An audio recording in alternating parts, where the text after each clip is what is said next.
will call the meeting to order. January. I will call the meeting to order of January 17th, 2023, occurring both in person and via Zoom. City Clerk Suzanne Guzetta, please take the roll.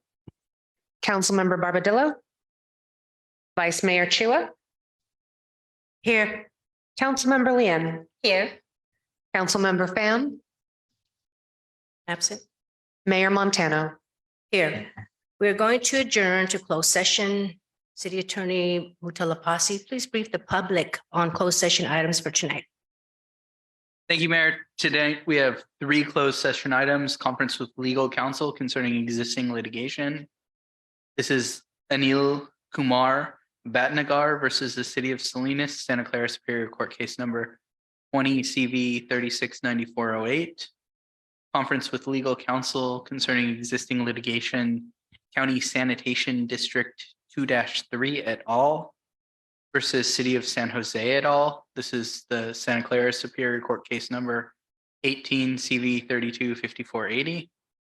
And finally, conference with legal counsel concerning existing litigation in the matter of Gene Smith versus the City of Milpitas. These are Workers' Comp Appeals Board numbers ADJ 9910 212, ADJ 10230698, ADJ number 10230699, and ADJ number 12410959. Thank you, City Attorney. We'll go into closed session now.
Meeting called to order 7:15.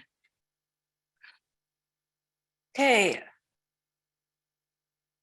So City Attorney Mutalapasi, is there any report out from closed session? You can please do that. Thank you, Mayor. We do have a report out on the third matter. The council unanimously authorized settlement in the matter of Gene Smith, ADJ number 9910212, in the amount of $40,000. The council unanimously authorized settlement in the matter of Gene Smith versus City of Milpitas, ADJ 102-30698, in the matter of $69,720. The council unanimously authorized settlement in the matter of Gene Smith versus the City of Milpitas, ADJ number 102-30699, in the matter of in the amount of $10,847.75, with $6,561.25 in attorney's fees. And the council unanimously authorized settlement in the matter of Gene Smith versus City of Milpitas, ADJ number 124-10959, in the matter of $50,000, with $2,218.75 in attorney's fees. That's all there is to report. Thank you very much. Our City Attorney, Michael Mutalapasi. Thank you so much. Next, the Pledge of Allegiance. And tonight we have the honor of Councilman Lien to do the Pledge of Allegiance. Everyone stand, please. Thank you, Mayor.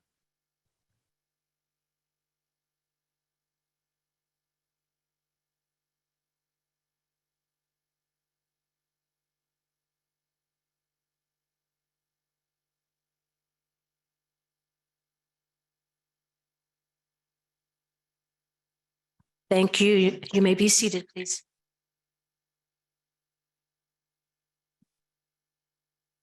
Next, we'll have the invocation to be led by Vice Mayor Chua. Thank you, Mayor.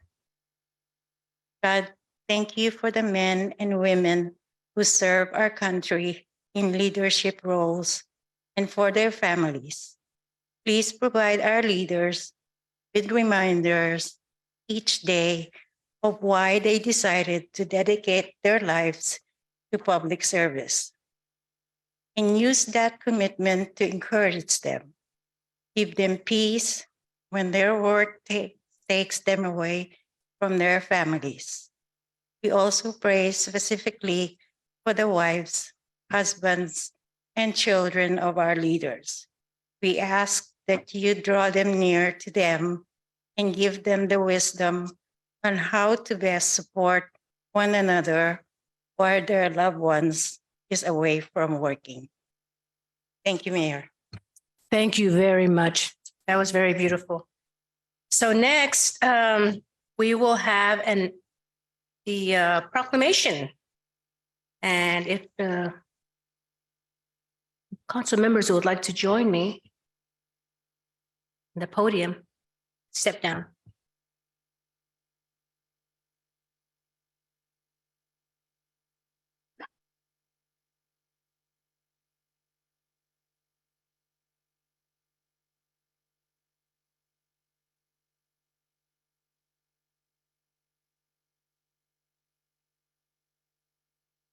I think, good evening, everyone. Can you guys hear me? So we are going to create a proclamation, giving out proclamation on the third Monday in January, Martin Luther King Jr. Day, honors the American clergyman, activist, and civil rights movement leader. He is best known for his role in advancing civil rights, using nonviolent civil disobedience. His dreams of equality have helped shape our nation. Therefore, I, Carmen Montano, and on behalf of the City Council, proclaim January 16th, 2023 as Martin Luther King Jr. Day in the city of Milpitas. And I would like to invite Robert to come up to give you this proclamation. and to say a few words about your organization and your name and so.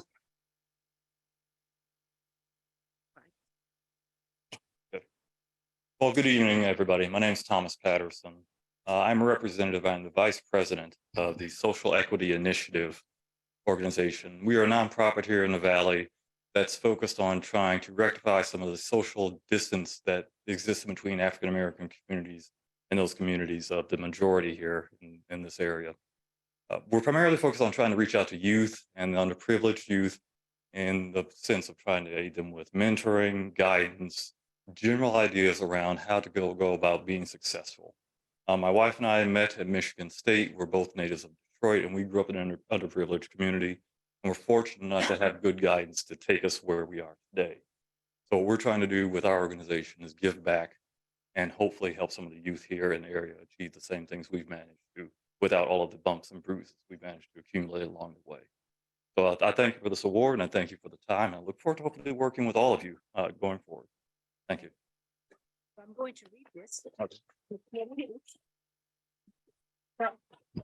I will read the proclamation.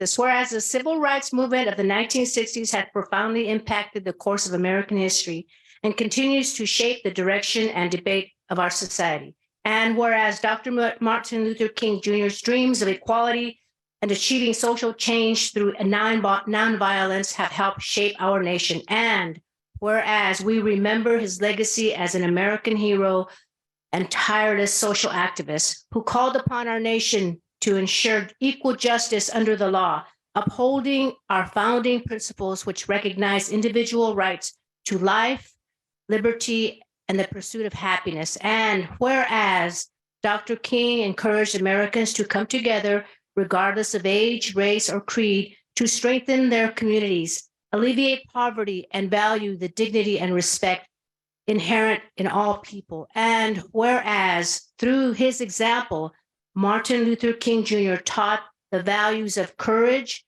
truth, justice, compassion, dignity, humility, service, and brotherhood. And whereas, as we look forward to the future of optimism, inspired by Dr. King's legacy and informed by his wisdom and vision, let us rededicate ourselves in keeping his dream alive and be reminded that we are united together as one community. Now, therefore, I, Mayor Carmen Montano, and on behalf of the Milpitas City Council, do hereby recognize January 16, 2023 in Milpitas as Dr. Martin Luther King Jr. Day. And here we go.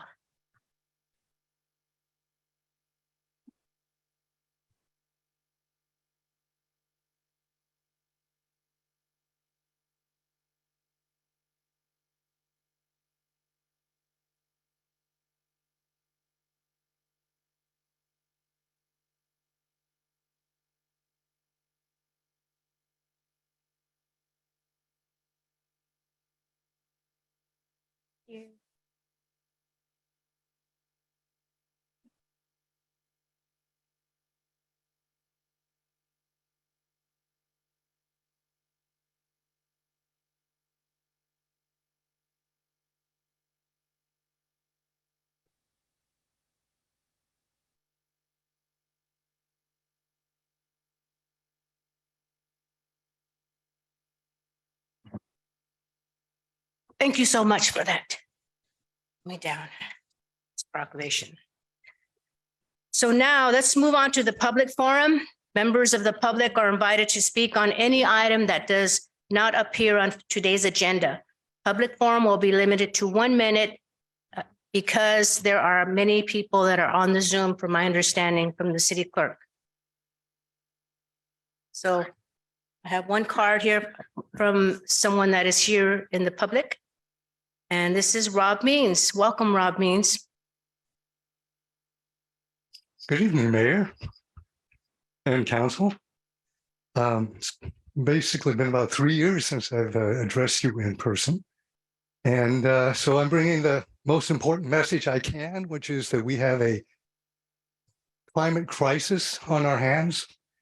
I know that later on you're going to be addressing that issue via a local ordinance, reach codes. But I just want to emphasize that that is really just the start.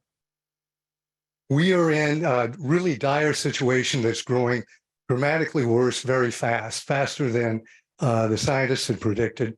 There's a, I was going to talk about the B-22, which is an iceberg down in the Antarctic, which has been corking up some glaciers that are going to cause our seas to rise. But let's not get into details. Just know that we have an extreme problem. We need big solutions. Thank you, Rob. So call for speakers on the council chamber. So we called Rob Means, and now we'll call you on the Zoom.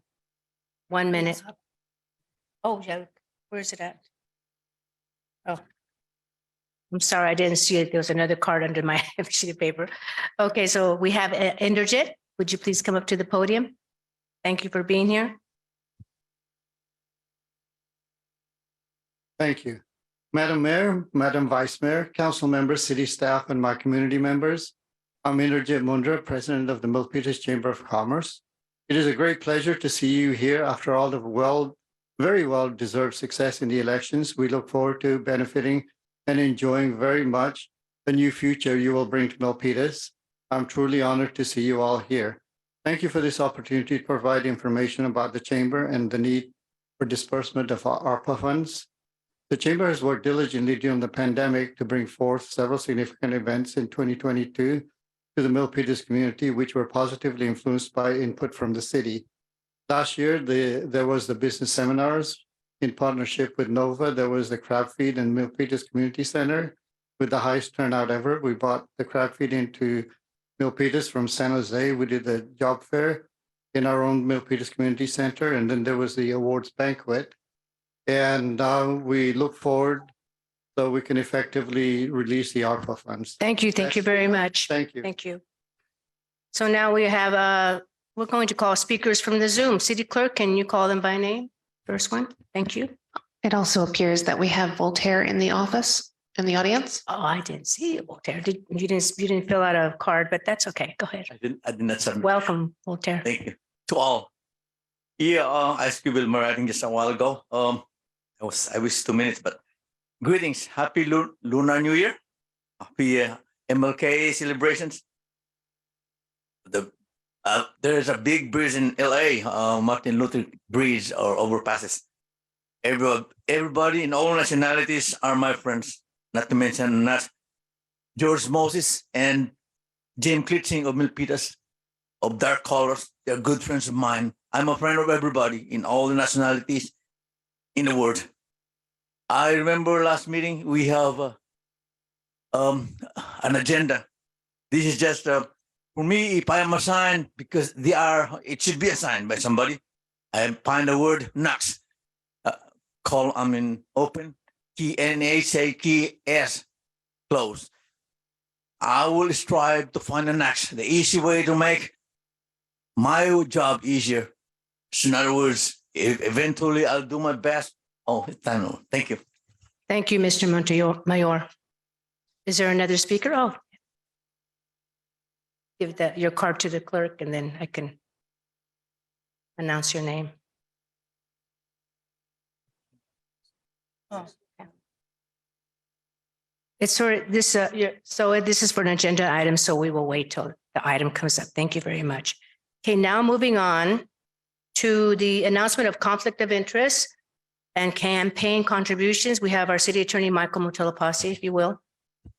Thank you, Mayor. I ask you, Mayor, and each council member whether he or she has any financial or personal conflict of interest related to any of the items on tonight's agenda.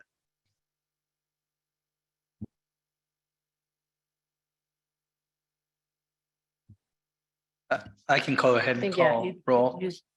Councilmember Barbadillo. None. Councilmember Vice Mayor Chua. None. Councilmember Lian. None. Councilmember Fan. None. And Mayor. None. Let the record reflect there are no reported conflicts. I also ask you, Mayor, and the members of the Milpitas City Council, please disclose any campaign contributions of $100 or more received within the last 12 months from any of the parties entering into contracts with the city on tonight's agenda, or contributions received from development project applicant for development projects on tonight's agenda. Councilmember Barbadillo, None. Vice Mayor Chua, None. Councilmember Leon, None. Councilmember Fan, None. Mayor Montano, I have received from the Santa Clara County Real Estate Board Association the amount of $250 for my campaign. I'm not sure if I'm supposed to report that or not, so I'll ask the city attorney. Mayor, I'm not sure that they qualify as one of the people entering into contracts Oh, it's not a or, contract. or it's just- development project on tonight's agenda. They have made certain, So this was for a campaign contribution. Is that- Sure. Did I? they have made certain comments towards one of the items that we have on for public hearing. Right. And I would advise you to consider whether you can be impartial on that. before Okay, vote you on can it. let me know when the time comes. Thank you. Thank you very much, City Attorney. So now we will be reading of the Council Code of Conduct, and we will have the honor of Councilmember Han Lin to read the Code of Conduct. Yes, Mayor, thank you. Milpitas City Council Code of Conduct, be respectful and courteous, that's with words, tone, and body language. Modest civility, avoid surprises, praise publicly, and criticize privately. Focus on the issue, not the person. Refrain from using electronic devices while on the City Council dais. Disclose conflicts of interest and affiliations related to agenda items, separate governing from campaigning. The council speaks with one voice after making policy on issues. Respect the line between policy and administration. Council will hold one another accountable to comply with this code of conduct. Thank you, Mayor. Thank you very much, Councilmember Lin. Okay, now moving on to the approval of the agenda. Does anyone have any of my colleagues have any changes for the agenda? If not, I would call for the motion. Move to approve. Is there a second? So it was moved by Councilmember Vice Mayor Chua and seconded by Councilmember Barbadillo. Councilmember Barbadillo, We're calling for the vote. Aye. Vice Mayor Chua, Aye. Councilmember Leon, Aye. Councilmember Fan, Aye. Mayor Montano. Aye. Okay, with that is unanimous. So the approval agenda has been approved. Next, we'll take the consent calendar. So I'm asking anyone on the console, do you have anything to remove or are you fine with the way it is? I'd like to add item 14 onto consent calendar. Which, I'm sorry, I didn't hear that. I'd like to add item 14 onto consent calendar. I will second that. So this was, we're going to call for the vote. Discussion. Discussion. Do you have this? Yeah. I would like this discuss item 14. Sorry to interject, but before you move forward, I don't believe that Government Code Section 752256 will allow you to add that item to the agenda. I believe in order to waive the 180-day waiting period, you'll have to hear that on the regular discussion calendar. Okay, so noted. That's fine. Okay, so it's been resolved. It'll stay on the agenda. On the consent, on the agenda. Right. 14, anyone else for the consent? Councilmember, Vice Mayor Chua, sorry. I'd like to pull for discussion C9, please. C9 will be pulled.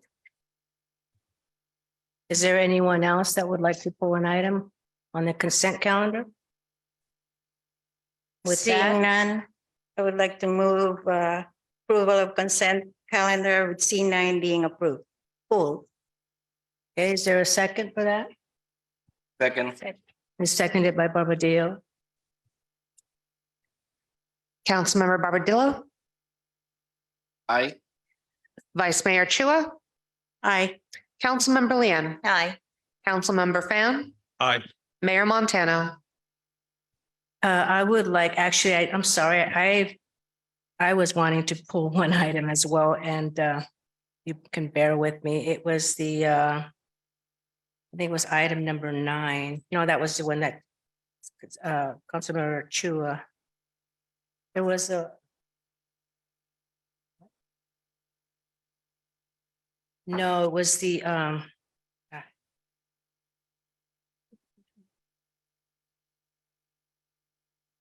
it was the one with the asking for to hire someone for the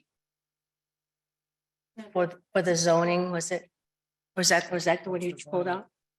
Okay, never mind. That's the one that I wanted. That's the one that I wanted. I'm sorry about that. Okay. Mayor Montano. Aye. Yeah, aye. Thank you. 1, 2, call for the public comment. Is that the one? Bear with me, I'm still learning this. Number 12, I'm sorry. Okay, now moving up to number 12, which is public hearings. Conduct a public hearing and adopt ordinance number 65.153, adopting by reference the 2022 California Energy Code, and adopt ordinance number 65.154, adopting the reference the 222 California Green Building Standards Code with amendments. So we can have Bill Tott is the staff member that is going to make the presentation. Yes, hi, thank you, Mayor and Vice Mayor and Council. So we have before you item 12, public hearing ordinance for California Energy Code, Green Building Code adoption with amendments. Those would be the REACH codes. Next slide. So just to recap real quick, REACH codes, what are they? They're really local enhancements to the state code requirements, which is the Green Building and Energy Code. And the idea is to accelerate reduction in greenhouse gas emissions and carbon footprint.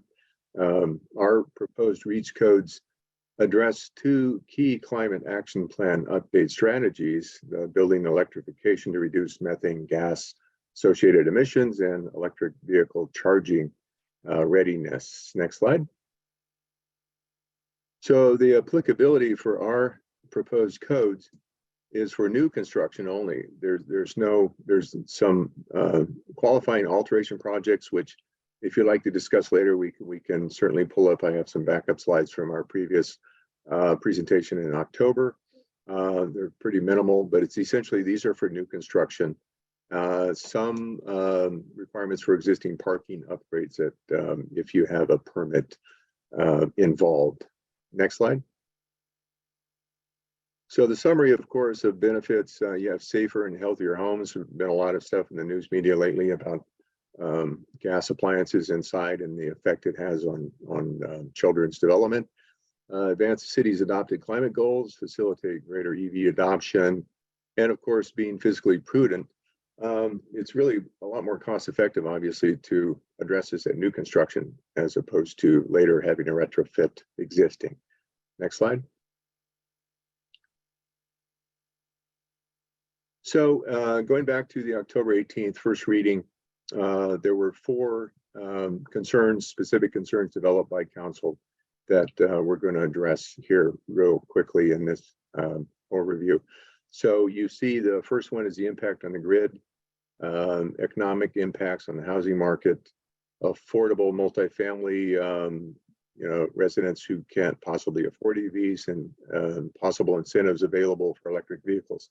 Let me pause for a moment to say on hand we have as panelists 2 people from SVCE and 2 people from PG&E available to help answer questions later. Next slide. So addressing question 1, this is from the CEC and PG&E, the state forecast, really just about a 1% growth in load per year, even given the increase in electrification expected to meet the mandates put down initially by SB 100 by then Governor Brown. The all-electric reach codes for new construction with solar PV battery backup will certainly lessen the demand at critical times of the day when the use is highest, and will significantly lessen the impact on the grid. Many of the major stresses on the grid actually are caused by the very thing we're trying to get rid of, which is the use of fossil fuels. So burning fossil fuels, of course, has greatly accelerated global warming and a significant cause of these grid alerts that we see happening from overheated electrical infrastructure. Next slide, please.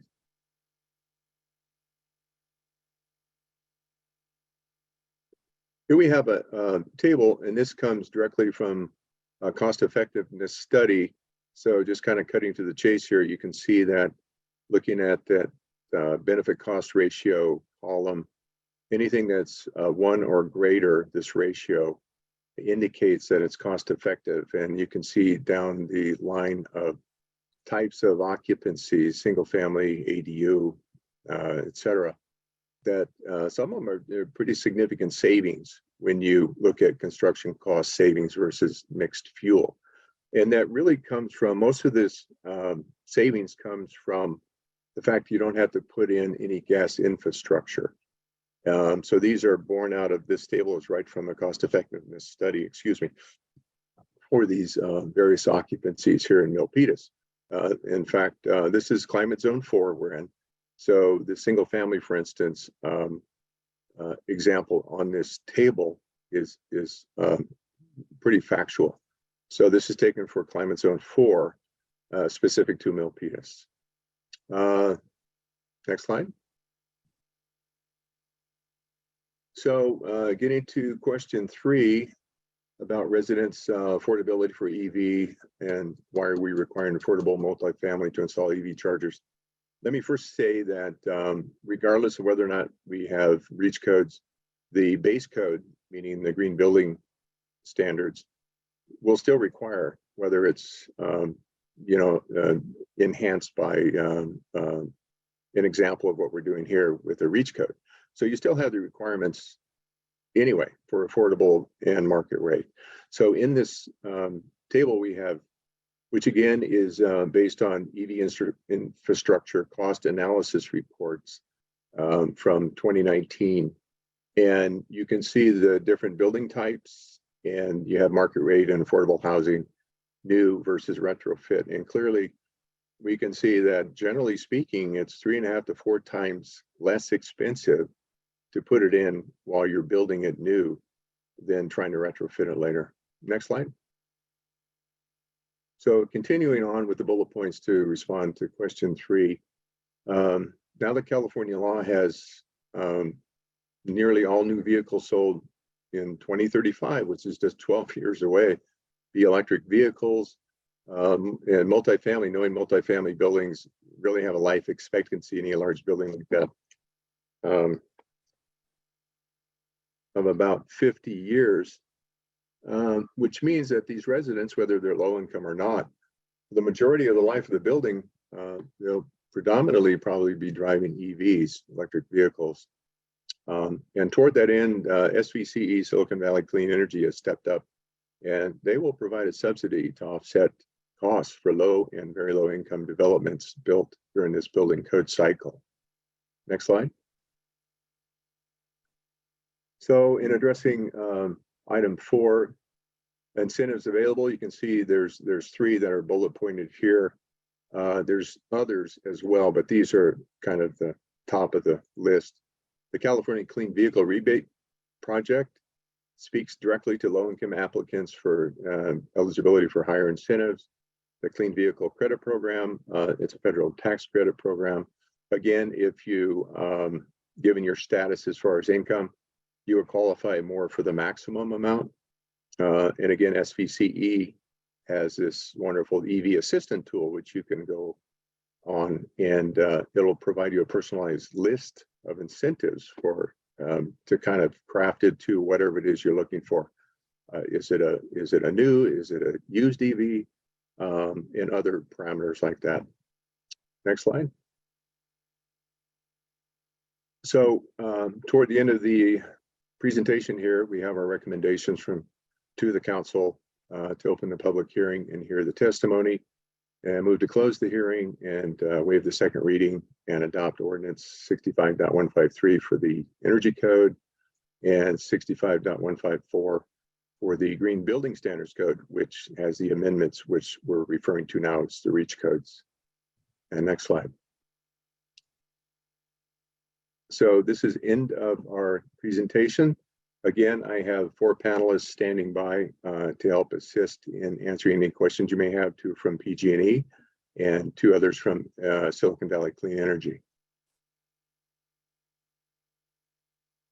Thank you very much, Bill Todd, one of our staff members. So now we're going to open the public hearing. So, City Clerk. The first speaker is Rob Beans. The next speaker after that will be Linda Hutchin-Knowles. And after that, we will have Patty Sexton.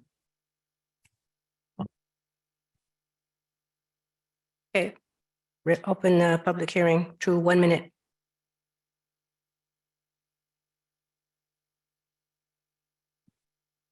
I do not see Rob Beans, so the next speaker to call is Linda Hutchins-Knowles, and then followed by Patty Sexton.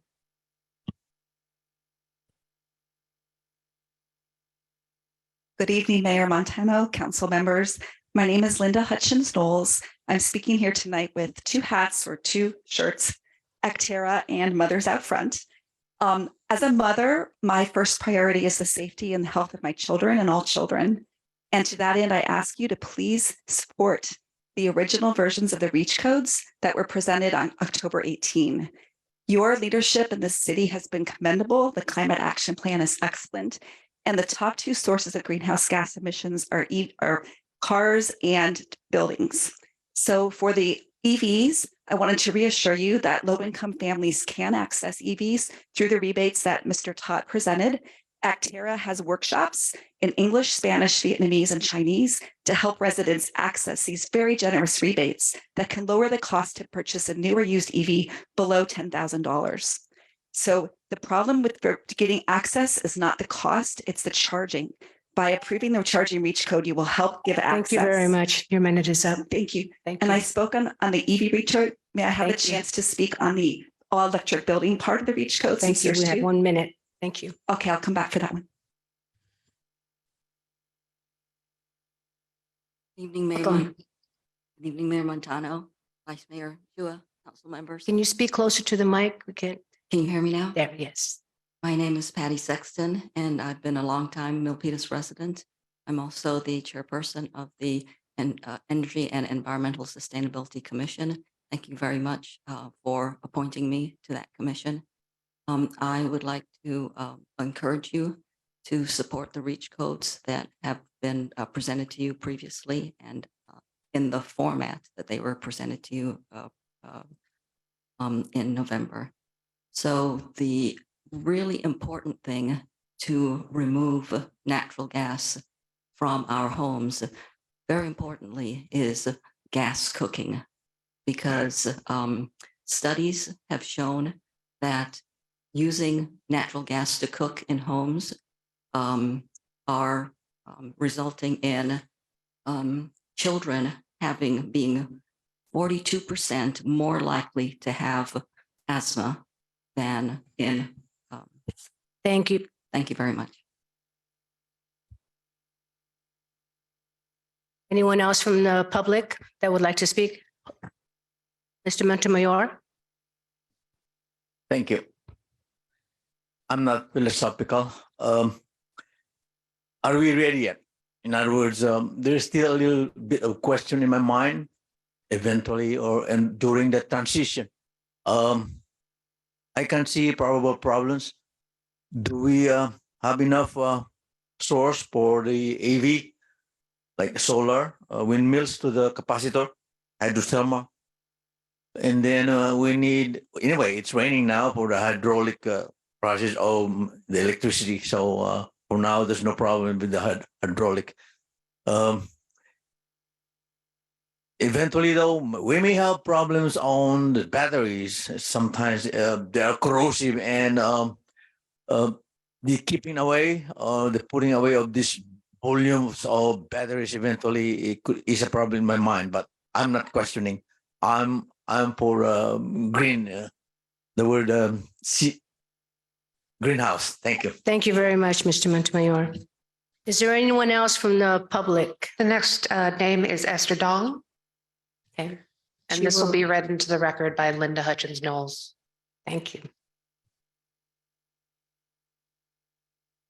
Hi, I'm speaking on behalf of Esther Duong. She's a Milpitas resident and a student at UC Davis.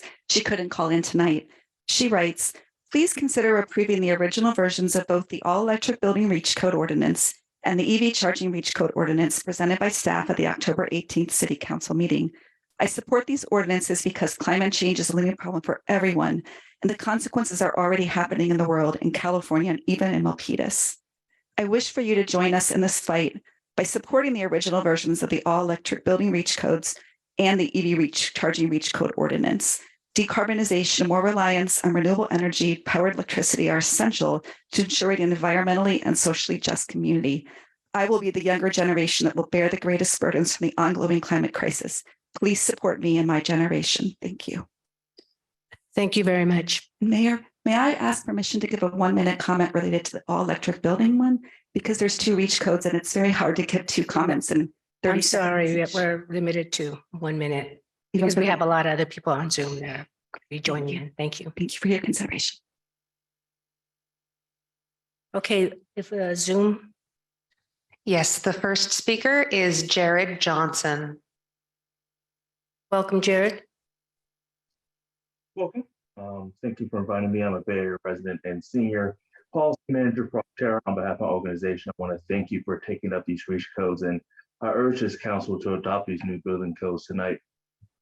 I also wanted to speak on concerning news that folks may be considering exemptions for distributed energy resources. And just to speak on that particular point, DER exemptions could unfortunately lead to soon-to-be stranded assets to be used in Milpitas. While titled as clean energy, fuel cells that run on natural gas use that fossil gas 24 hours a day, 7 days per week, 365 days a year, utilizing large amounts of energy. Additionally, Milpitas should avoid adding a last-minute exemption to staff's well-thought-out and well-vetted reach codes. This would force, exemption would force council to make a decision without full knowledge of the impact. Thank you. Thank you very much. Next, The next speaker is Jenny Green. welcome. Hi, my name is Jenny Green, and I'm a volunteer with Mothers Out Front Silicon Valley. We're a group of mothers in the South Bay who are trying to get local governments to take action to preserve a livable climate for our children. And I'm here tonight to say, please vote for the REACH code the way you passed it in October, with the addition of the extra charging for the EV charging for the multifamily units. And please do not make an exemption for distributed energy resources, also known as gas-powered fuel cells. There's one company, Bloom Energy, and I've been volunteering for Mothers Out Front for several years, and I've seen them do this before. They come in at the last minute. They say that their product is green, but it's not. It runs on methane gas. They come in at the last minute so that you don't have time to really research it, but they are a fossil fuel company. Please do not make a special exemption for them. The REACH code is great the way you have it. And if one business needs an exemption, they can apply for it, but don't make a blanket exemption for DER. Thank you. Thank you very much. Next, The next speaker is Robert Whitehair. welcome, Robert. Madam Mayor, members of the council, thank you for the opportunity to speak tonight. I'm here on behalf of San Mateo Climate Action Team and Elders Action Network. Thank you for allowing a visitor from another city to make a comment tonight. This is a regional issue. That's why we're working together to make all homes electric, both new construction and other. You will hear lots of promises made by the Bloom Energy folks that energy is clean. It is not. There is no source of green hydrogen at this time. It exists only in somebody's imagination. The only source of hydrogen at this point is fossil fuel. It will continue to be from fossil fuel. So if you give the Bloom Company the exemption they are seeking, you're continuing the use of a harmful fossil fuel. Please do not give that exemption. Please adopt the original version of your REACH code for new construction. And thank you for your leadership in doing that. Thank you very much. The next speaker is Satvika Iyer. Welcome. Please proceed. Hello. I'm a Milpitas resident and a junior at Milpitas High School. I'm here on behalf of the future Milpitas and I want to express strong support for all electric building and electric charging REACH codes to pass with no exemptions, particularly no exemptions for distributing energy sources in the form of natural gas. This would adhere to the goals of an all-electric REACH code. Gas-powered fuel cells perpetuate the use of natural fossil gas, which is extracted and refined primarily in low-income communities and communities of color. This is not something that we should get into Milpitas. There's also an issue of drastic unintended consequences when you put a blanket exemption like what Bloom Energy is referring to. It would allow all combined heat power systems, including cogen and trigen systems, which use fossil fuels and generate large amounts of greenhouse gases, to be allowed in Milpitas. This would subvert the very purpose of an all-electric REACH code. So now it's not the time to go backwards. So please consider passing with no exemptions. Thank you. Thank you very much. Next. Next public speaker is Sean Armstrong. Welcome, Sean. Thank you, council members. I'm Sean Armstrong of Redwood Energy. My company has helped design 400 all-electric subdivisions and apartment complexes and another 400 small office buildings. They lower construction costs and they speed construction timelines. In affordable housing, the EV chargers range from the 40% code minimum right now, but multiple developers are now offering 100% EV charging parking spaces because the nonprofit developers want to lower tenant driving costs. And currently driving an EV cuts the bills by half to 4/5. So that's why we're seeing affordable housing developers on purpose wire all the parking spaces. So finally, I'd like to ask that you please don't offer any exceptions. The methane that leaks from a gas meter is 1%. It's got a pressure regulating valve, which leaks at 1%. And the greenhouse gas impact of just 1% is equal to the CO2 that is being burnt hypothetically. Just 1% of greenhouse gas, because it has a GHG impact of 100 over 10 years, once again, is equal to 99 units of burnt methane. So that there's no space for even hookups. Just the hookup is an environmental disaster. So please pass your ordinance with no exceptions. Thank you. Thank you very much. Next. Next is Julia Zeitlin. Welcome, Julia. Good evening, council members. I hope you are doing well. My name is Julia Zeitlin, and I am a co-founder of the Palo Alto Student Climate Coalition, or PASC, and I'm a Bay Area resident. I'm a junior in high school and very worried about the future of our planet. I would like to express my support and excitement about the all-electric building and EV charging access REACH codes that were brought to council by staff in 2022. I'm here tonight to urge you, the council, to approve these progressive REACH codes and adopt the original versions of them without any exemptions or changes to definitions. It is vital that we do not allow outside influences to make the city's decisions less impactful and less meaningful. You have an incredible opportunity to take a stand and make a statement as a city that you are embarking on a new path towards a truly sustainable future. Thank you so much for your time. Thank you very much. Next. Next is Allison McDonald. Welcome, Allison. Thank you, Mayor Montano and members of City Council.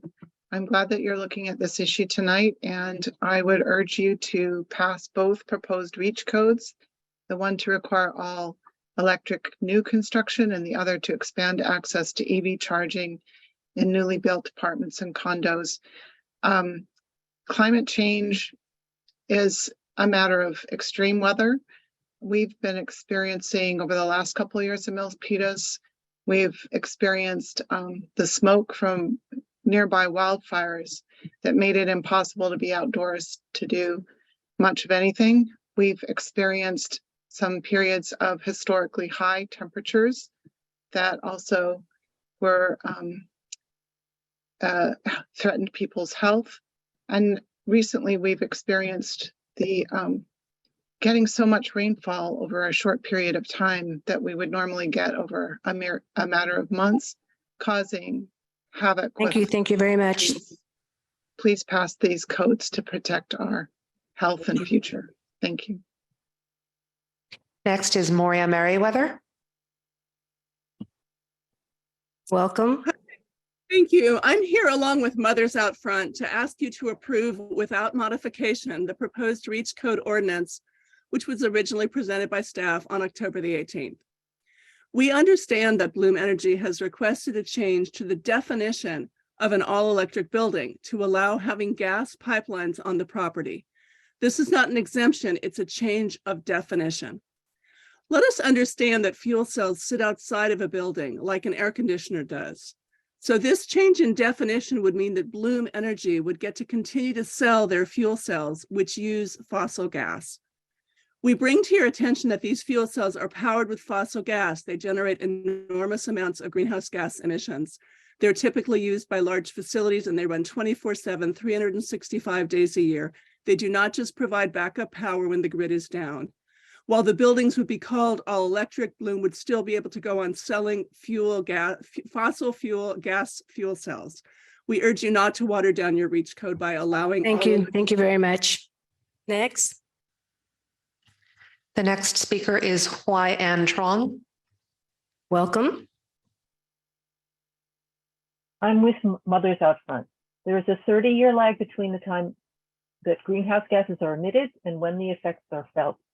The catastrophic atmospheric rivers, floods, wildfires, and drought we experience today are largely due to emissions from 30 years ago. Please approve the same version of the REACH codes as presented by staff on October 18th with no allowances for natural gas infrastructure in any type of new construction inside the building or out.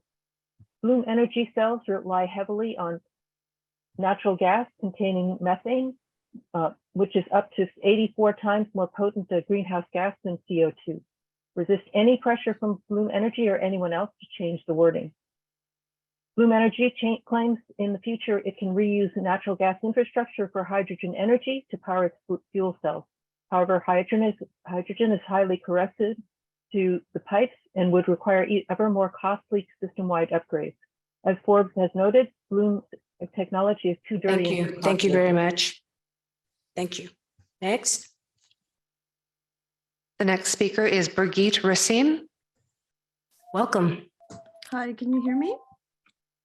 Yes, we can hear you. Okay. Hi, thank you so much for having me. My name is Brigitte and I'm a resident of Sunnyvale. I'm a Tesla owner. I belong to the Tesla Owners of Silicon Valley Club. Some of us live in multifamily housing. There are a lot of Teslas here in this particular community. Our problem is that, for example, I have a detached garage with one outlet that's in the ceiling. That is not helpful to us. You can't exactly climb up to the ceiling and plug your car in. And so we are advocating for all cities, not just Sunnyvale and not just Milpitas, to support the kind of REACH codes that you are voting for. And that's why I'm calling in, because I want to support all cities to support this kind of EV charging and give equal access to all multifamily housing communities. Thank you so much. Thank you very much. Next. The next speaker is Enrique Navarro. Welcome, Enrique. Good afternoon, Mayor and City Council. My name is Enrique Navarro with the Santa Clara County Association of Realtors, Government Affairs Associate. We're just encouraging you not to impose any electrification mandates, but rather allow home purchasers and renters and home producers to construct and purchase housing or rent housing that meets their needs, their energy needs, and their budget. Not imposing a REACH code doesn't prohibit any developer from producing all electric housing if that's what is desired by the public and was economically feasible. But if that is such the case, people will purchase whatever housing meets their needs. And we're simply encouraging you to allow for the free market option. Thank you so much.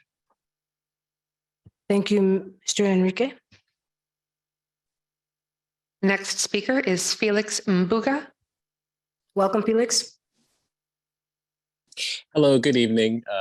Thank you for letting me speak. I am a Milpitas resident, and I was appointed to the Milpitas Energy and Environmental Sustainability Commission last year. So thank you for letting me serve my neighbors. We've heard from the presentation today how going all electric will save us money. Going all electric will make our homes healthier. But I just wanted to emphasize again the moral argument. As you've heard, what we're doing today, the emissions that we make today will be affecting our kids and their kids years from now. So as you make your decision, please keep this in mind. So reject any fossil fuel company arguments and consider the future of our kids. Thank you. Thank you very much. Next. The next speaker is Lillian Koenig. Welcome. Thank you. Can you hear me? Can you hear me? Can you hear me? I'm trying to, hello? Yes, we can. Oh, I am so sorry. I'm so sorry. Okay. I happen to live in San Jose, in District 3. I'm only maybe 20 minutes away. I usually go into Milpitas to the Great Mall, but when I heard that last gentleman speak about free market options, maybe that was 30 years ago. But today, Milpitas is a forward-looking city.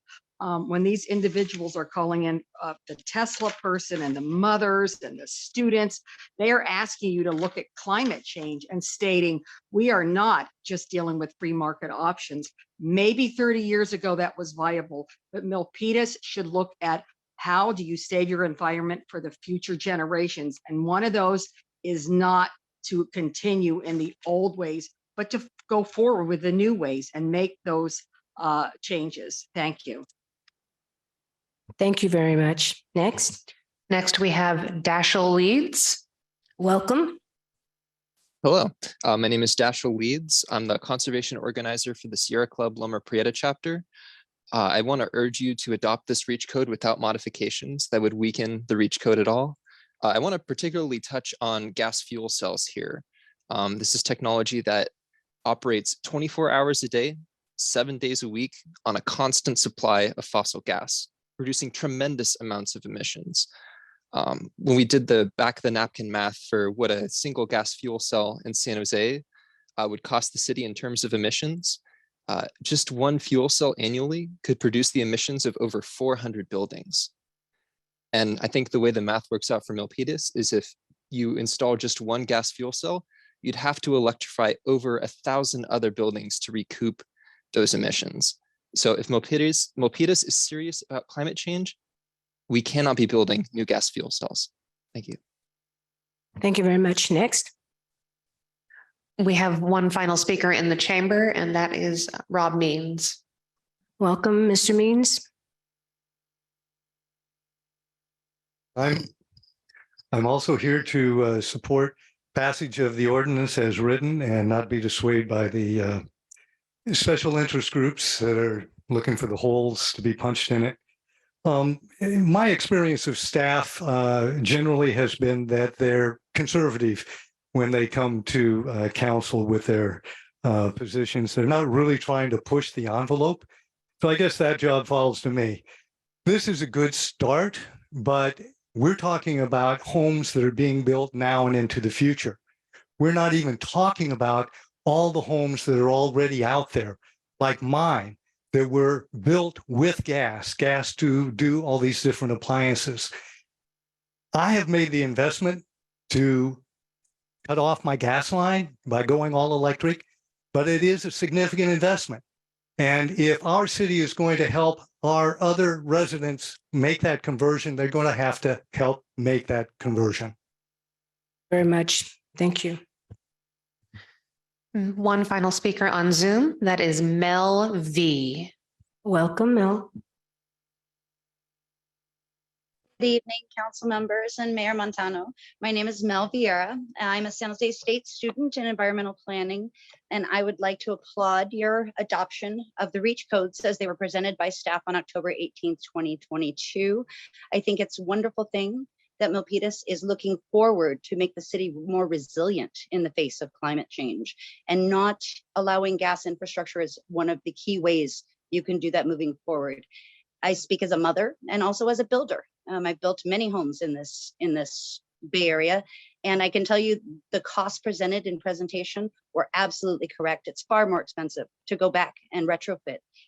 I think adopting the REACH codes unadulterated as they were presented is the right thing to do for Milpitas and for the entire Bay Area, and I thank you for your time tonight. Thank you very much, Mel.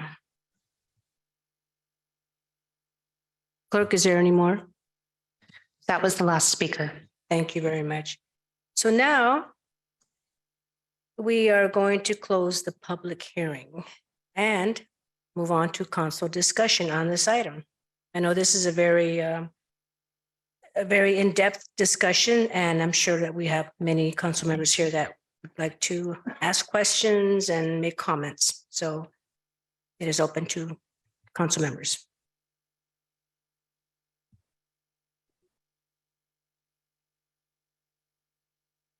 Councilmember Anthony Fan. Sure. I have a question for staff on page 110 of the agenda packet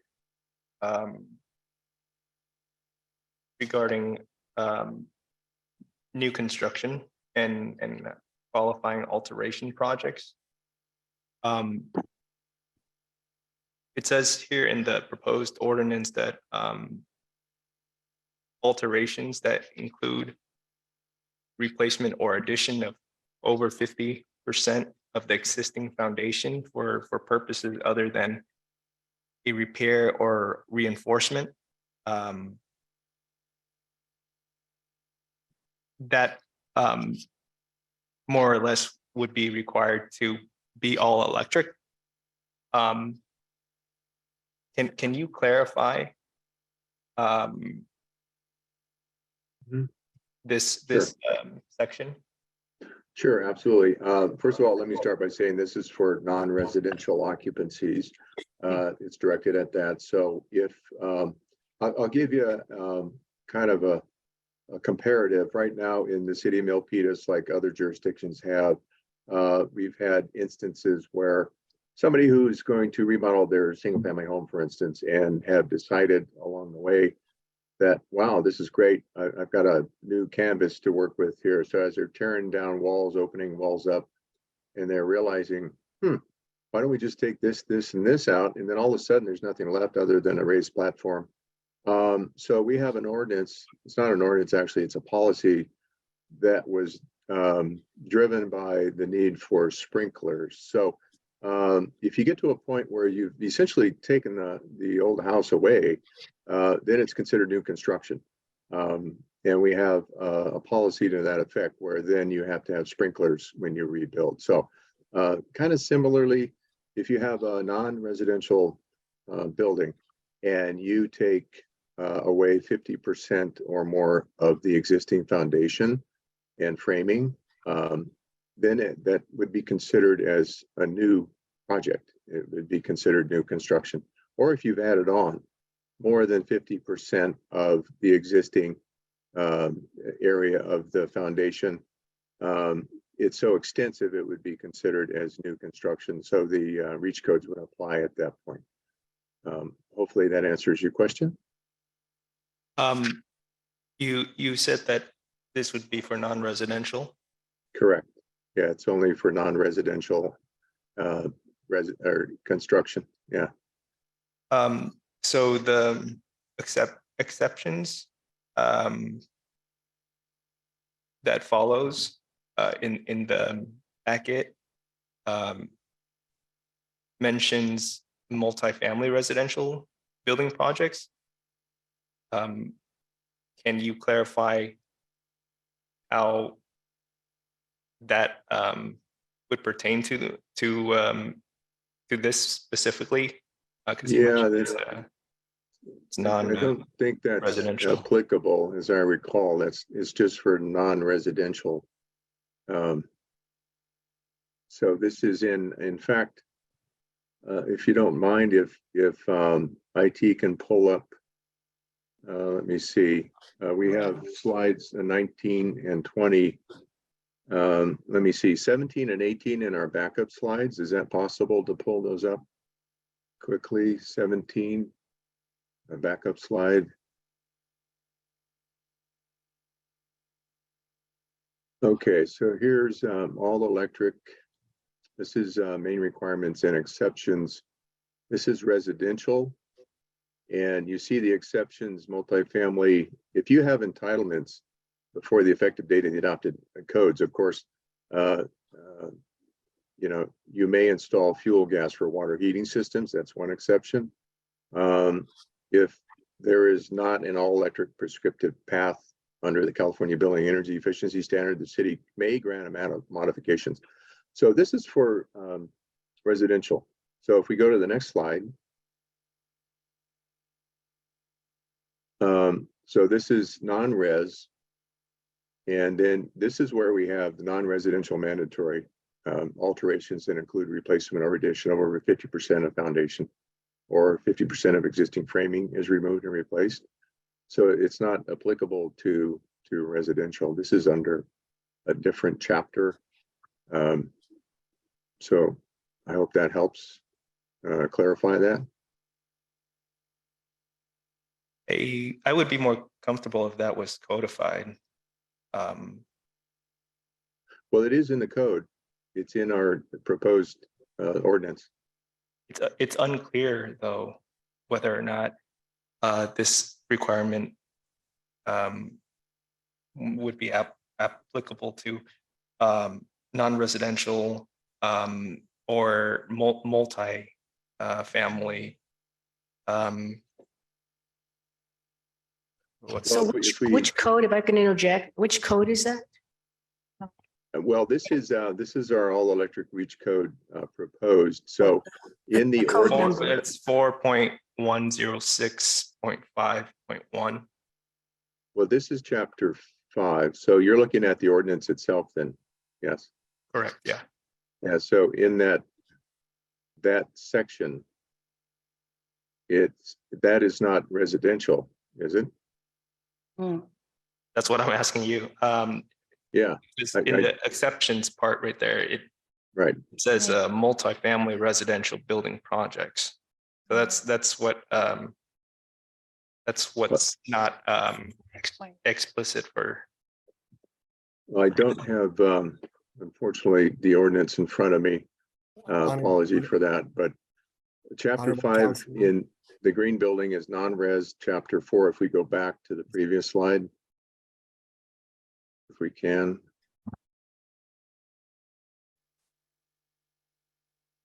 So chapter 4 is residential and chapter 5 is non-res. And those are the only two exceptions under residential. And it's chapter 4. So I'd have to, again, I don't have the benefit of having the ordinance in front of me, but this is directly from the ordinance. That section that you referred to, though, what does it say?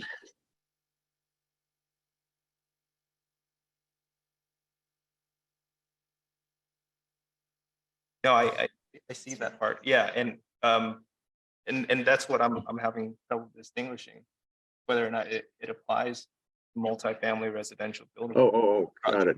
Yeah. I'm sorry, I apologize. Yes, so it is there for residential as well. So that would be, you're correct. Thank you, Council Member Fan. I hadn't looked at this for a while, so fuzzy memory. But it's right there. So we have alterations include replacement or addition of over 50% of foundation. So that's correct. So this is for residential as well. And what are the odds of that? This is kind of an outlier, but again, in the spirit of trying to capture things that we felt were within the confines of being not so much aggressive, but forward thinking, like some of the people expressed to go forward, that we decided this might be something that would help, because when you start tearing down a building and you get to a point where it's really, you have over 50% of it removed, then the idea is, okay, here's an opportunity then to have the REACH code come into play.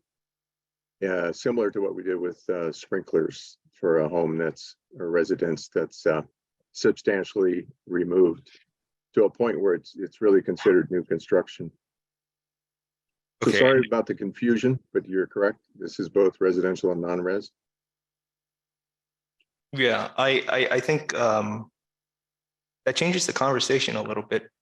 Had it been simply non-residential, I would be more enthusiastic about. But that element, particularly to a multifamily residential building projects, I would yeah, I would think that would be extremely rare.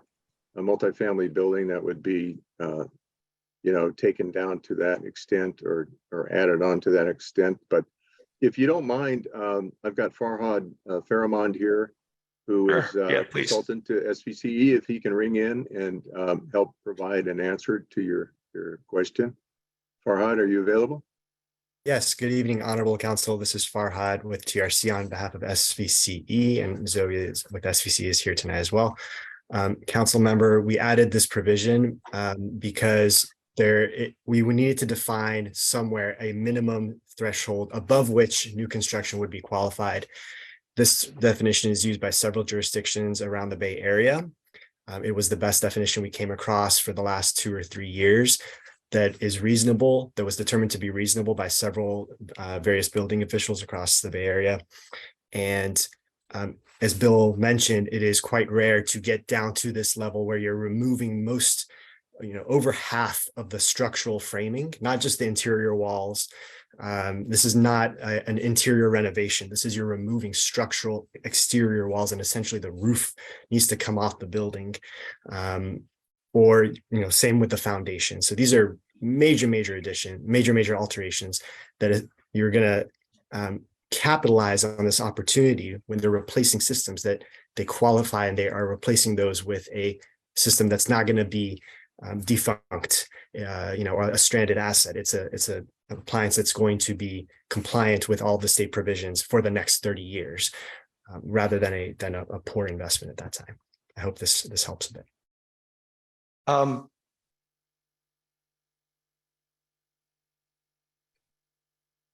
I get that this may be perceived as an outlier, but I don't think it's that actually uncommon for these situations to occur. It kind of sends conflicting messages when, on one hand, we will have incentives for folks to increase density to alleviate the housing crisis, while at the same time imposing this on multifamily residential projects. That cost is going to come from somewhere, and and I'll tell you where that somewhere is. It's going to be passed on to the tenants. So how do we address that? Is the city going to subsidize that? Is the state going to subsidize that? If we are, then yeah, I'm right before it. But at the end of the day, for me, making the cost of living more affordable, is important, if not more so important, than this ordinance. So it's very conflicting for me. The other, Councilmember yeah, Ben, can you come back and then so we can have other council members to have an opportunity? I have more I know, that's questions, why. but yeah, Okay, they've been waiting patiently. Councilmember Vice Mayor Chua. We'll come back to you. Thank you, next. Mayor. Bill or Rod or Had or Elaine. I have kind of have the same question, but it's been answered already. But I want to focus on exceptions on page 8 of Ordinance 65.154. It's really the 1, 2, 3, 4. The 5th paragraph, number 2. And you have it on your slide anyway. Do we know, it says if the applicant establishes, these are exceptions to the multifamily residential buildings. Do we know, it says here, if the applicant establishes that there is not an all-elective prescriptive compliance pathway for the building system under the California Building and Energy Efficiency Standards, and the building is not able to achieve the performance compliance standard applicable to the building under the energy efficiency standards using commercially available technology and an approved calculation method, then the local enforcing agency may grant a modification. Can you elaborate on this real quickly, please? Farhad, could you pick Yes. up on that? Thanks. Yeah, absolutely. The origin of this exception came from the previous code cycle, where at that time, when Berkeley adopted their first gas ban, there was not an energy code pathway for central hot water systems in multifamily buildings. And they did not want to prevent multifamily buildings from getting built. So they want to exempt that system type. Since then, and in response to the REACH codes that have been passed by jurisdictions, the California Energy Commission has created these particular pathways after a lot of research and created several design developer resources in order to be able to comply and design these systems efficiently. In practicality, this exemption should not apply to any residential buildings because all residential buildings will not have exceptionally complex building systems, and they all have prescriptive pathways in the energy code. It is left in there as kind of a just in case unforeseen circumstances if Bill needs some flexibility, if the building official needs some flexibility. It is more applicable, it is replicated and is more applicable in the non-residential section for more complex system types. That's good. Thank you so much. That explains it. Thank you both. Thank you, Mayor. Thank you, Vice Mayor Chua. Anyone else would like to speak on this item? Anyone else? Councilmember Barbadillo. Thank you, Ms. Mayor. My question is, so looks like to me that we're just adapting by reference to California codes. So my question is, can the staff identify specific provisions outside of the California code that specifically inputted in this ordinance that caters for Milpitas? Well, what you see on the ordinances for the green building code include the REACH codes, the amendments. Sorry for any confusion. We have two ordinances here tonight. One is the energy code, one is the green building. And so this is born out of the last time we went to council in 2019 and got approval for the REACH codes, our initial effort.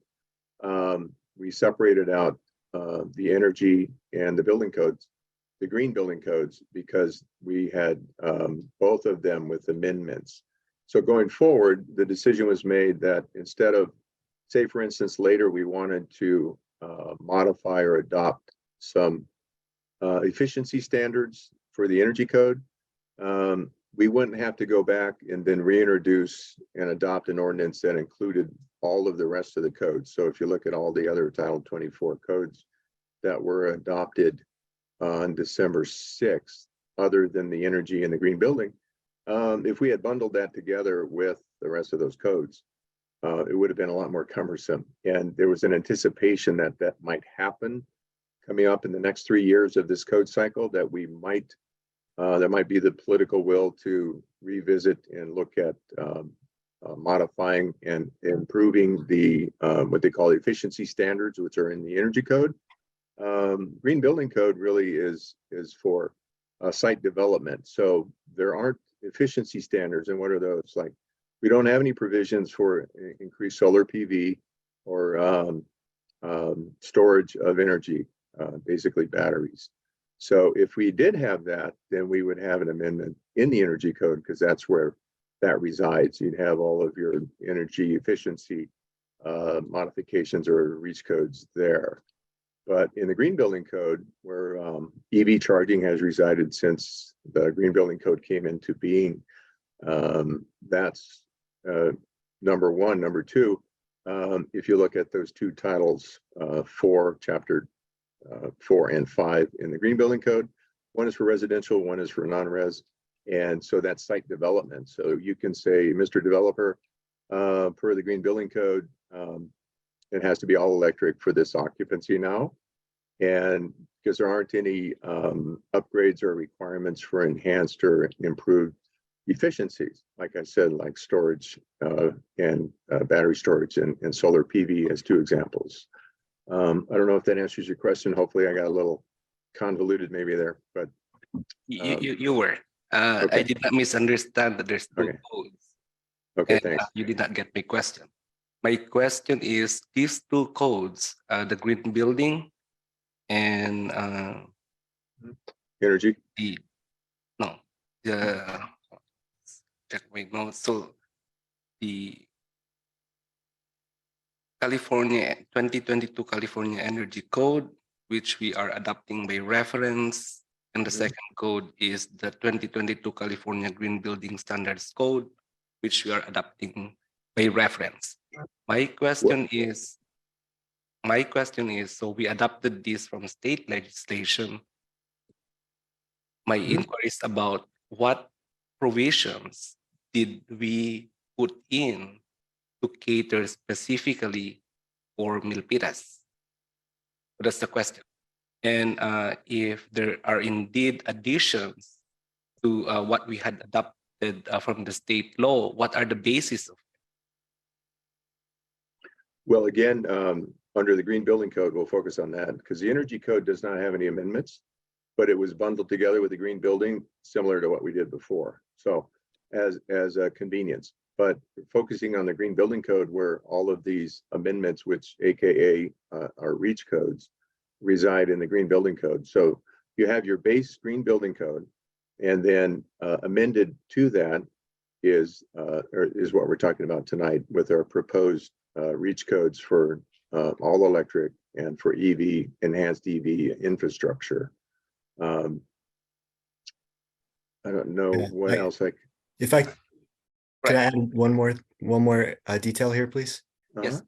Yeah, all of what you see under the green building code, it's mostly additions or slight amendments. We don't have in this format, there's not a marked up version, but we can certainly share one. Most of what you will see are going to be Milpitas specific amendments and revisions. On the bases are the express findings, which are the climatic, geological, topographical conditions under Exhibit A, as noted under Section 4 of this ordinance.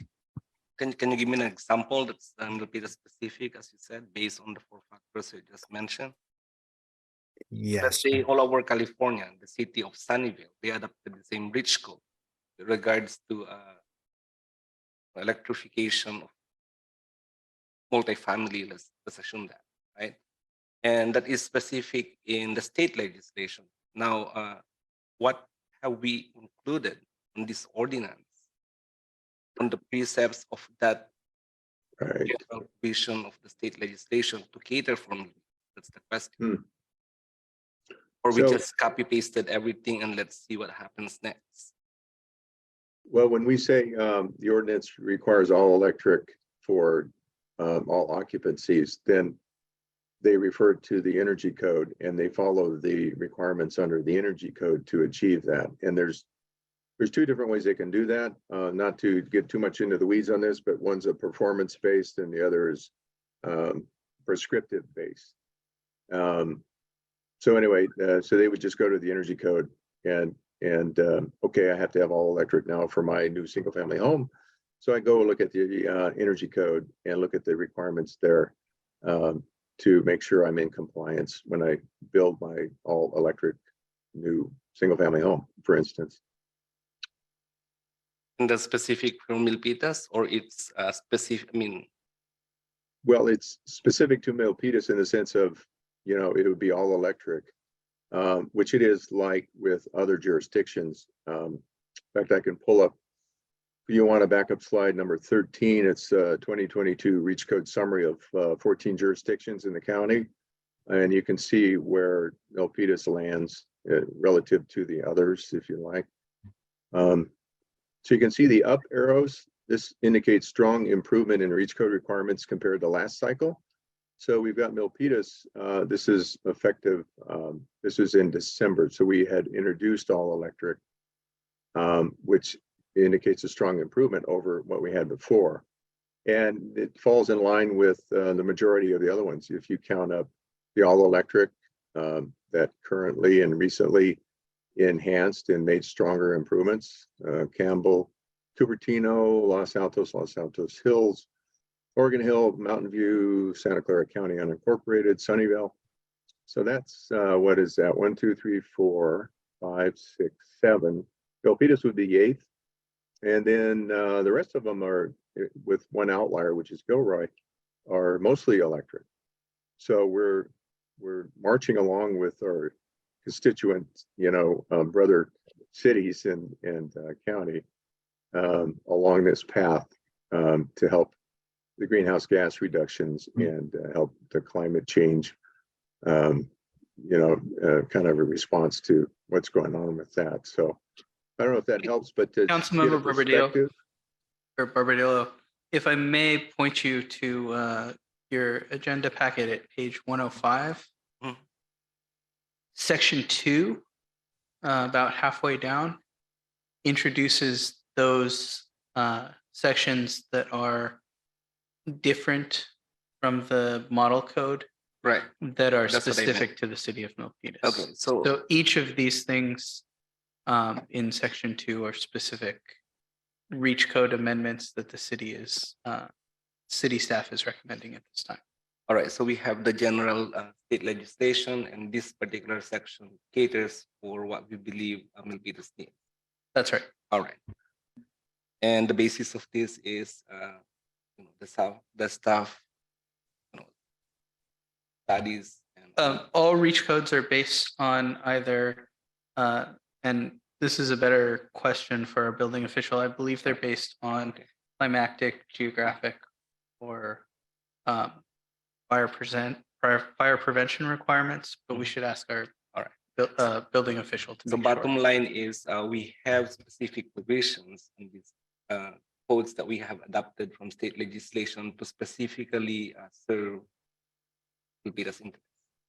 Well, at this time, we have not adopted the Green Building Code state legislation. That's before you today. And before you today is also the various That's what I meant. amendments that are specific. When this council approves this, and this section 2 that you pointed out are the ones specific to cater for Milpitas on what we're adopting by reference as the energy code or the building. That's right. All right. So the next, thank you for that clarification. I think that's what I meant. So we have something, not just copy pasting from the state specific to Milpitas. The next question, will ADUs be part or be affected by this ordinance? No, the ADUs are exempted from the reach codes. They are, of course, subject to the other base codes for energy code and the green building code. Yeah. So we did carve out, there is an exception for ADUs. I, Alright. I want to clarify, Bill, if I may, that Sure. this is Farhad with SVC again. There are ADU exemptions applying in specific instances under the EV charging scenario. Right. Specifically on the building electrification, however, there's not an exemption for those. So And they are also- under this ordinance. for building, Also, yes. yeah, again, the base code for energy requires for single family homes, which a detached ADU is considered for solar. So those requirements, of course, would have to be met. But I'll make it simple. I want to build a 500 square feet of ADU, and I want a gas furnace on it. Will I be covered? Is this, well, is it detached, standalone building? Let's say it's detached. Detached, then the reach codes it would be all electric, and you'd have solar based on the base code for energy. And then the reach code would require all electric. All right. So Which when all of them, frankly, in Milpitas, the majority of them are being built anyway with all electric, because it really there's, it's cheaper, much cheaper. And all of the cost saving is not providing gas infrastructure. There's a lot of cost savings. So if you just develop your ADU all electric from the get, you're going to save a substantial amount of money. Justification, Bill. We're going off. Just simple question. I want to build an ADU 500 square feet detached. Am I covered by this rich code? Yes. I understand the specifics of the Yeah, you would be about it. correct. Right. Right. Okay. Except for EV. Mhm. There's two components. So there's electric and then there's EV. So EV, no, electric, yes. All right. Since if this is approved tonight, so what happens? So when I apply for an ADU permit, I means I represent people who are wanting to build ADUs. They will be covered. Correct, for electric. Okay. Just electric or gas? Well, under the reach code, it would be all electric. So your new ADU detached would be all electric, but the EV requirements would not apply. All right. My Sure. last question. So if this gets approved with all the specifics of the ordinance as presented, have we done any other policy to incentivize this ordinance? I'll follow Councilmember Fan's question a while ago. Is the city at least thinking of like some incentives, making sure that when this becomes effective, when new construction comes about, it's being enticed by the city? Sure, Well, council members, Barbadillo, this is Elaine Marshall, I'm the Deputy Public Works Director, and also worked on the Climate Action Plan update. And so, as Bill mentioned, we work closely with Silicon Valley Clean Energy. They have offered financial incentives and will offset any additional costs for the compliance with the EV reach code for multifamily affordable housing. We are also looking at incentives for existing buildings, but that's not covered under the reach code.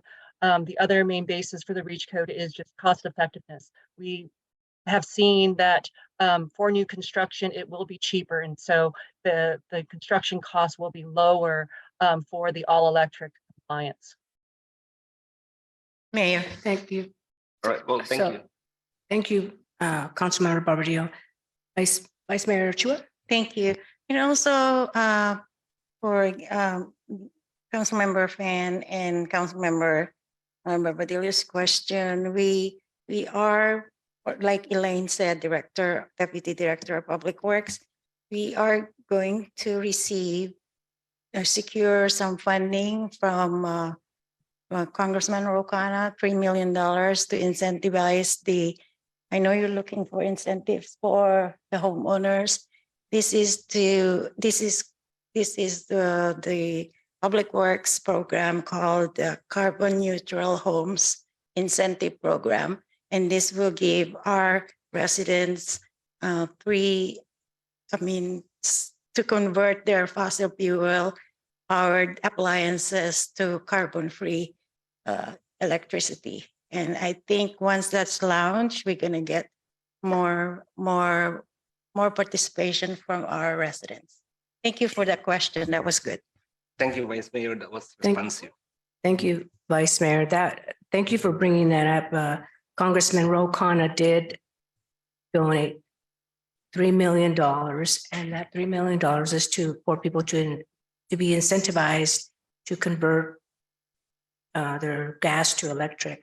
So is there anyone else that would like to speak? Councilmember Han Lin? Thank you, Mayor. Bill, I know that I watched the presentation, and I just want to confirm that we are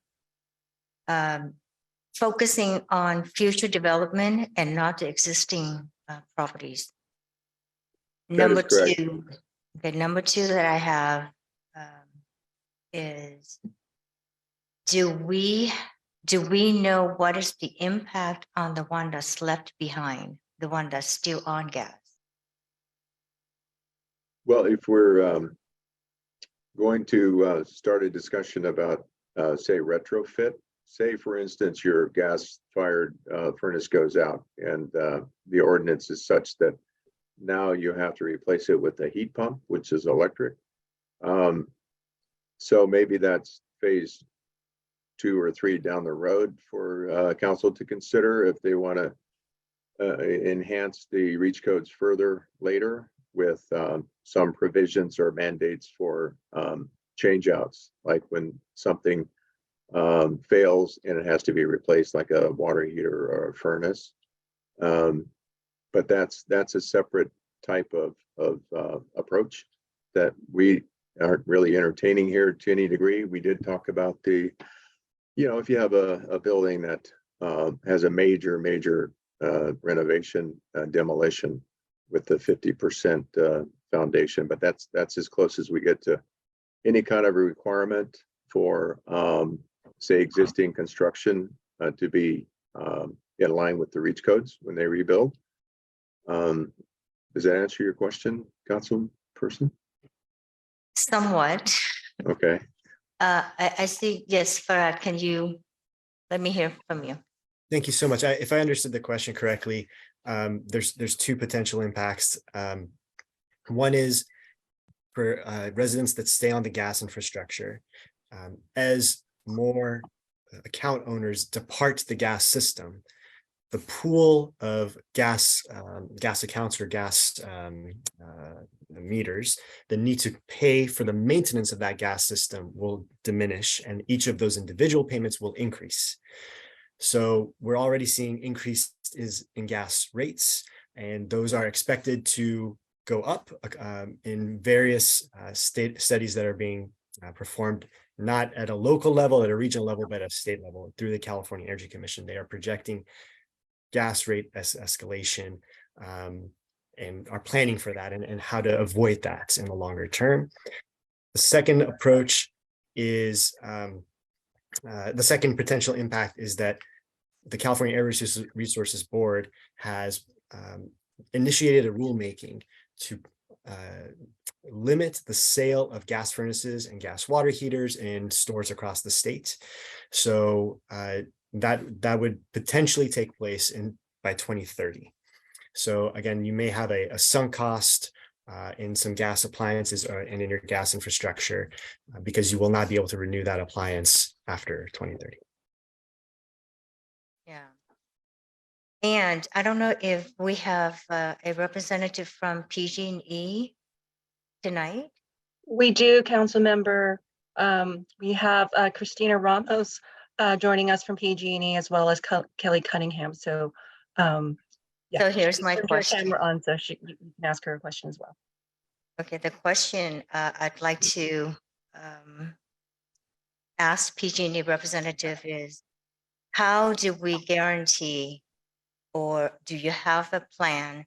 Because there are areas in Milpitas that frequently experience outages, like my area that I live in. How do you fix that? And do we have the capacity and reliable power grid to supply PG&E to everywhere in Milpitas if we are going to move away from natural gas and have everything, all the appliances on electric. Thank you for the question, Council Member. I'm Christina Ramos, Government Affairs for PG&E in Santa Clara County, covering Milpitas, City of Milpitas. So what I can tell you is that because I don't know exactly where you live, but I'm assuming you live in the area where I understand that has infrastructure issues, but not capacity issues. And so I believe, you know, as time moves on, PG&E is committed to delivering on making sure that we invest in our infrastructure over the course of a few years of the between 2019 and 2021. We've invested over $1 billion in improving our infrastructure, and we continue to be committed to doing that over the course of the years. And so that would help with any infrastructure causes of the electricity going out. But of course, as we've seen in recent months, you know, there are other mitigating factors that can happen, such as storms and environmental causes that can cause electricity to be disrupted. But other than that, PG&E is committed to improving our infrastructure over time. Thank you. Christina, may I add something to support what you're saying? Sorry. Let me introduce my colleague, Kelly Cunningham, as well. She can answer additionally. Thank you for the opportunity to answer this. I'm going to just add additionally that we do not expect that 100% of electrification related projects will need capacity upgrades, as there are other strategies that are being explored to, well, put efficiency first, as the Energy Code has done for many years, and to make sure that the home or business is built in a way that it is efficient and it may not have that capacity spike that one would think. So we're exploring options to support customers to also manage load through technologies to say, if you're a single family home and you do have capacity constraints, to use things at certain times, charger, EV, et cetera. So we're, in addition to making sure that our infrastructure is ready, we also are ready to support customers with information on what is the right size. Although we do ask all community and PG&E, all community members, PG&E customers, to make sure they work with our service planning department when planning for large projects well in advance. Thank you so much. Thank you, Hanlon. Councilmember Hanlon. I'm going to follow back with Anthony, with Councilmember Fanny. Yes, thank you. Wanted to follow up on Councilmember Lean's remarks. For, I guess the question would be for our PG&E representatives. Would or PG&E right now can it support the impact on the increase of the energy consumption for the new buildings, the new all electric buildings? Thank you for the question, Council Member. As my colleague Kelly Cunningham specifically said, we are making investments into our infrastructure and being ready for those improvements. And in addition, the energy efficiency, but Kelly has it listed very eloquently. So I'm going to let Kelly explain a little bit further. Sure, thank you.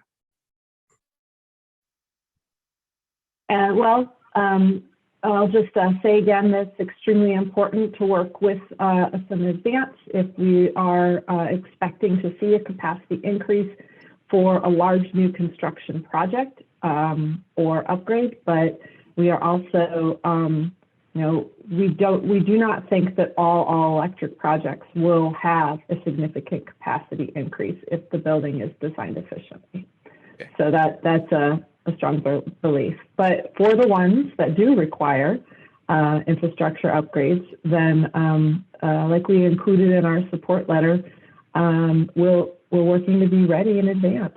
So let us know early, and PG&E will plan accordingly. That is what our leadership has reassured us, and what we are sharing with our cities who are tackling this important issue.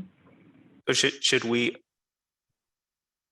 expect any increases with or any changes with whenever the PS rolls out? Whenever you plan to do the power shutoffs? I'm not sure I understand your question. Are you asking if PG&E expects there to be increased PSPS events as a result of electrification Correct, projects? yeah. No. Okay. Christina, do you agree that that electrification is not a PSPS driver? Correct. Council member, like I said in the past, there are other environmental factors that can interfere with energy and power and heat events, such as what we do during PSPS is one of those factors. Okay, that's helpful to know. I hope that answers your question. Yeah, thank you. It does. Thank you. Thank you, Councilmember Fan. I have a couple of remarks myself, if no one else is going to make any more comments. So with the energy code, I understand that the California Green Building Standards Code, what we're trying to do here is to create more stringent, sustainable goals from the California Green Building Standards. And that is correct, staff? Yes. So some of the misconceptions is that folks think that it's for existing buildings, but it's for new buildings. And I want to go back to Councilmember Fan's. He had a question on one of the items. I think it was 4.106.51, new construction. So from my understanding, this is for residential homes as well, correct? Or is it just for commercial buildings? For residential occupancies as well, yes. And this is if they reconstruct or redevelop their homes or buildings 50% and up. Yeah, if they, and it includes framing too, not just foundation, but say you take down more than 50% of the framing of the structure, or add to it more than 50% of what's there, then it's considered new construction, similar to what I kind of outlined with our current policy for where it invokes or triggers where you have to have sprinklers if you exceed a certain amount of demolition. So similarly, then the reach codes would come into play. So what is the likelihood of that happening? Is it a frequent event, or is it very, very minuscule? No, and I think Farhad laid it out and where the genesis, the beginning of that came from. And Farhad, if you want to kind of recap that again. I'm sorry? Where that I was asking Farhad if he could ring in and kind of restate what he said previously. Yes, of course. Yeah, these are basically, thank you, Bill. Thank you, Mayor. These are going to be essentially tear down rebuilds. You're replacing your foundation. This does not even count repairs. If you're repairing your structural wall or repairing your foundation, it does not invoke this particular element. It's actually replacing for the purpose of a kind of a new build. I also want to briefly take this opportunity, if I can, to introduce Zoe. She wants to add that in this particular situation, when there is a residential building that is going to be rebuilt all electric, there are incentives available. So Zoe, please share. Yeah, great. Thank you so much and good evening. I'm Zoe Elizabeth. I'm with Silicon Valley Clean Energy, or JPA, that is governed by local agencies in our service territory. And I wanted to specifically mention this because a new program at SVCE that, and specifically in this instance that we're talking about, this outlier when there was an existing home with existing service and they do a major rebuild.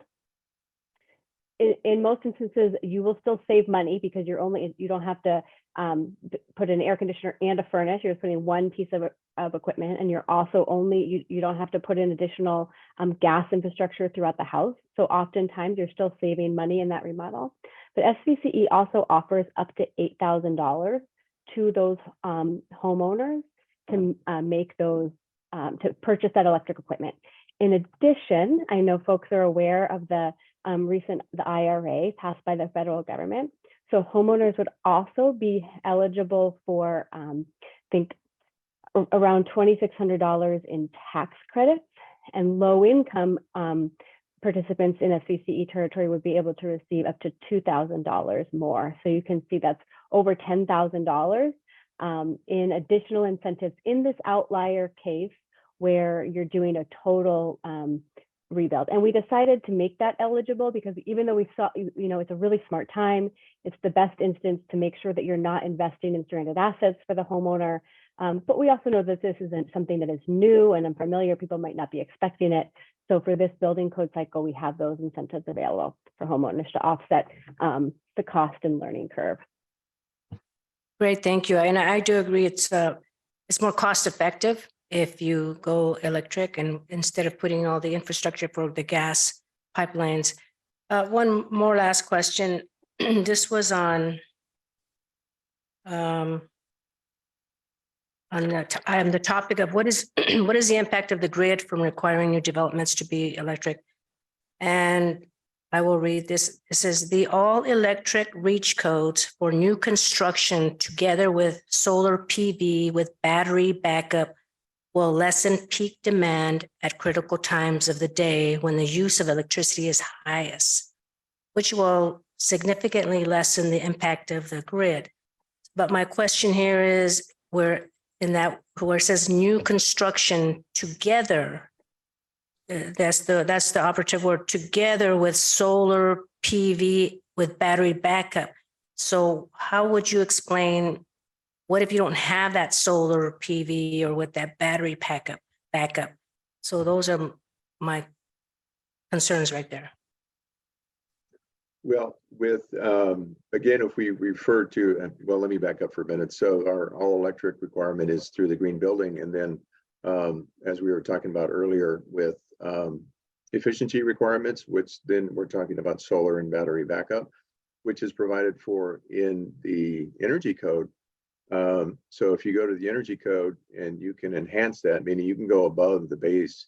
So the more we have and the more the energy code evolves and goes forward with even higher requirements for solar and battery backup, which from what I'm seeing is coming in future code cycles, more higher demand for these kinds of backups and solar PV.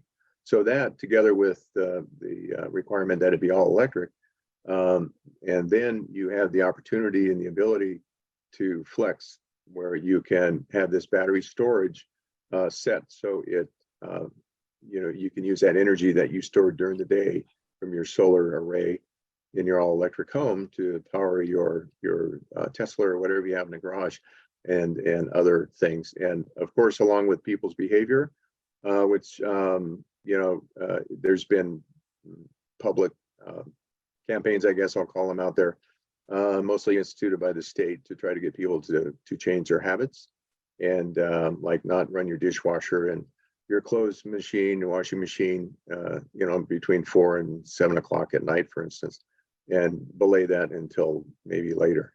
So with behavioral changes and with enhanced battery backup storage and with the requirement for all electric, where you do not have all the gas infrastructure, costs for new, it's kind of a collective effort to get there. So hopefully we will.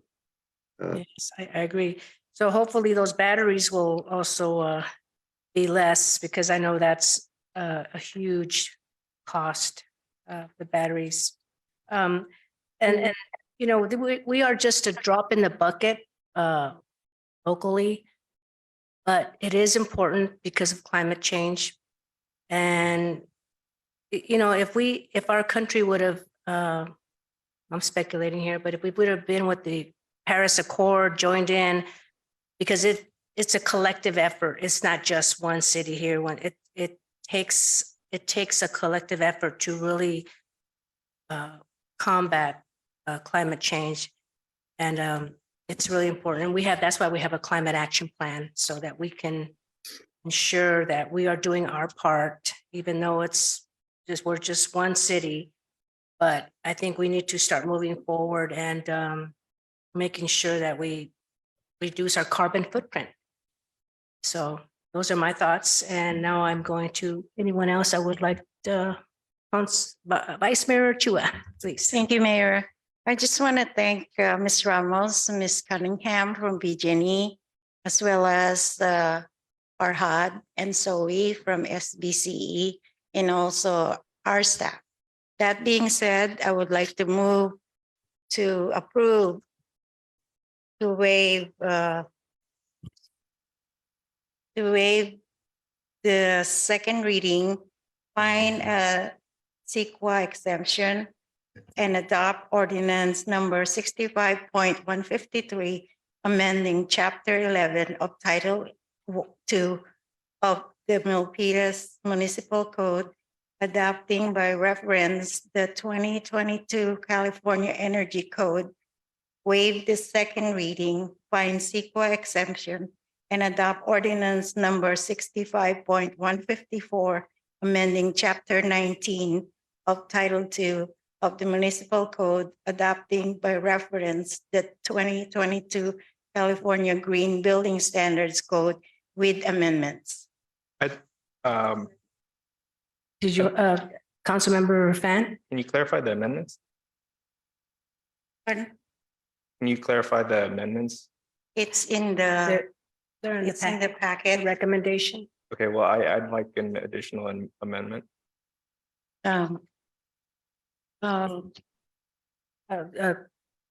City Attorney? Attorney, the amendment, please. So there are two clarifications that need to be made. One, although this was presented as one item, you'll be actually acting on two ordinances. So we'll take two separate motions and two separate votes. Oh, okay. And we'll need two separate seconds for those. One of them will be, as Vice Mayor Chua described, ordinance number 6513. The other will be, as Vice Mayor Chua described, ordinance number 65154.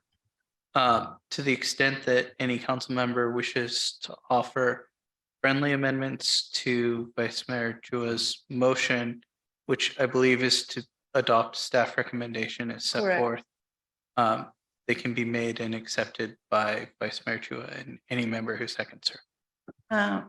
City Attorney, can you guide us, please? State the first motion. Then we'll vote. Sure, let's take this one at a time then. The first motion would be, as I understand it, to waive the second reading, find a CEQA exemption to adopt ordinance number 65153, which amends chapter 11, title 2 of the Milpitas Municipal Code, adopting by reference the 2022 California Green Energy Code. So And I moved. believe staff's recommendation is not to amend the that code, to Right. adopt it wholesale. Right. Yeah. And So move. That's the first one on our, this one, okay. So Is there a second? Clarify. The first motion is to Amend. no, not the amend, not No, the this- amendment. the first motion would be to adopt the To energy code as adopt. published by the state Okay, Right. and to waive the second reading. and to waive the second reading. Oh, I will second that. Is there a call, Suzanne, for the vote? Councilmember Barbadillo, I, I apologize. Sorry, we got a little ahead of ourselves. I'll read the title of the ordinance. Yeah, that's An ordinance of the City Council of the City of Milpitas, amending Chapter 11 of Title II of the Milpitas Municipal Code, adopting by reference the 2019 California Energy Code. Councilmember Barbadillo, still an I. Vice Mayor Chua, Aye. Councilmember Lian, Aye. Councilmember Pham, Aye. Mayor Montano. aye. So it passed unanimously. Now the second reading. That was to waive the second. So we would need a motion for the second. Yes, I'll make please. Who would like to make a motion? You wanted to No, make? I already did. No, I'm for the waiting second on, one. I'm waiting on, Until the bus. yes, City attorney? City attorney to make it to state the motion, please. So the motion that was recommended by staff, which is the motion I understand you to have made, was to waive the second reading and find a CEQA exemption and adopt the ordinance number 65154, amending Chapter 19, Title II of the Milpitas Municipal Code, adopting by reference the 2022 California Green Building Code, Green Building Standards Code with amendments. So move. Is there a second?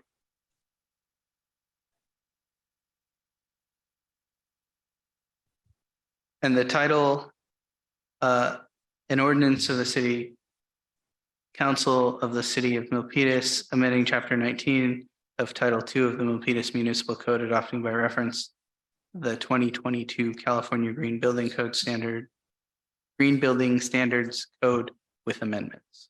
Point of privilege. I'd still like to, Councilmember Pham?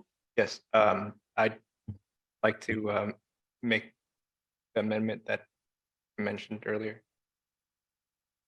And that would be to strike out section 4.106.5.1 specifically pertaining to residential alteration projects.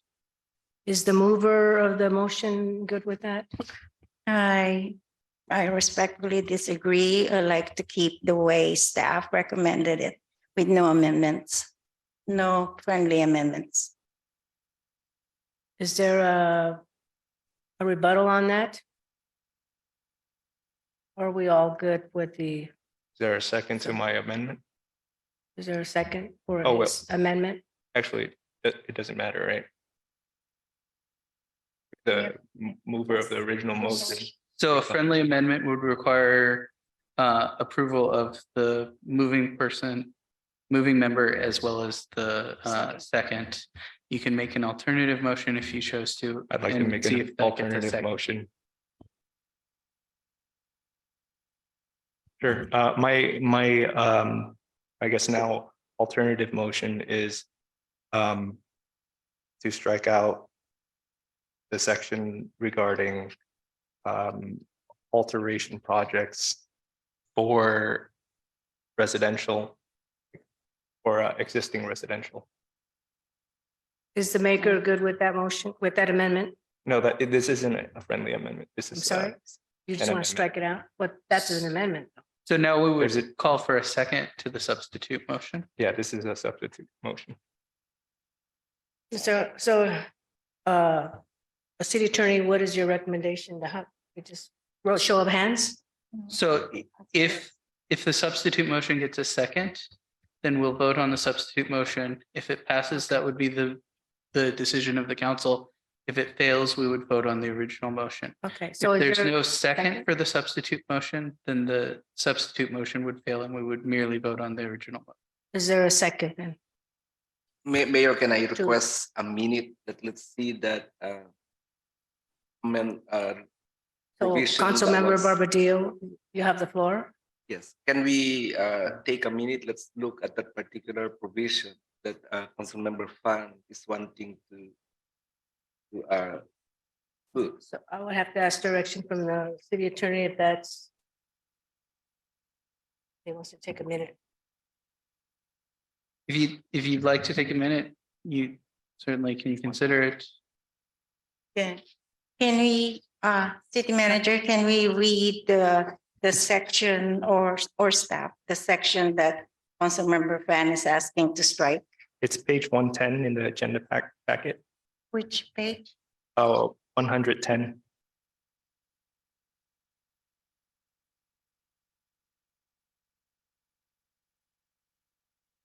Is that page 8? It's one. Yeah, page 8, correct, Page 8. on the ordinance. So that's page 8, 4.106.5.1. Yes. Thank you.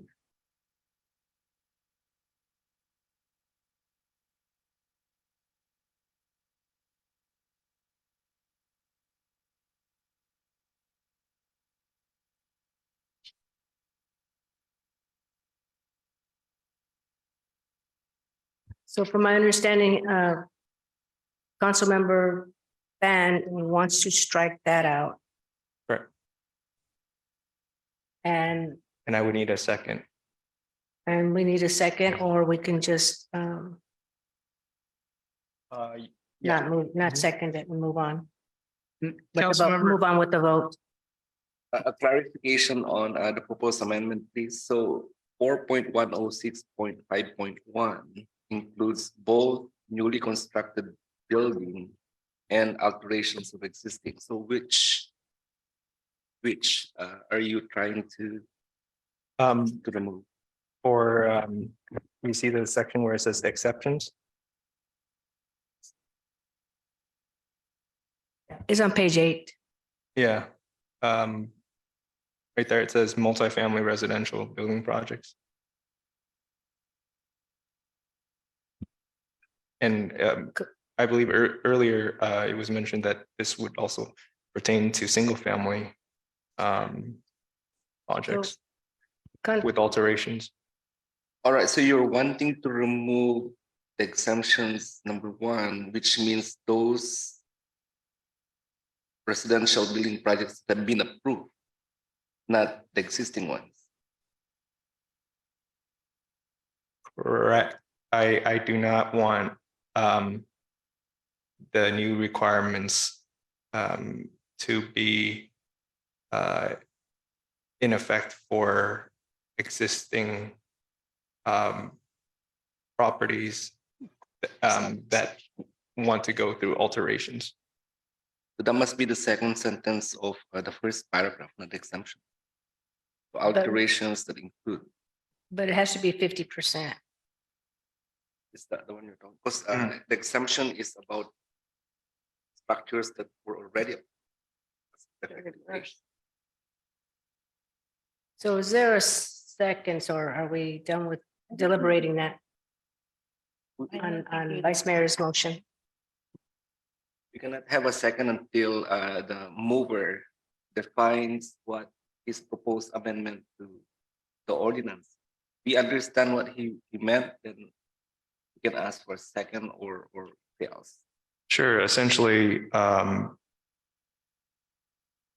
just altogether that section of 4.106.5.1 or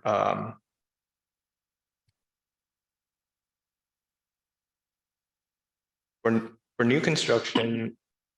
I'm sorry, for qualifying alteration projects. So, Councilmember Fan, would it be accurate to describe your motion as move to accept staff's recommendation with the exception of paragraph 4.10651? You'd like to strike from the word alteration at the beginning of the second sentence through the end of the word agency at the end of the bolt.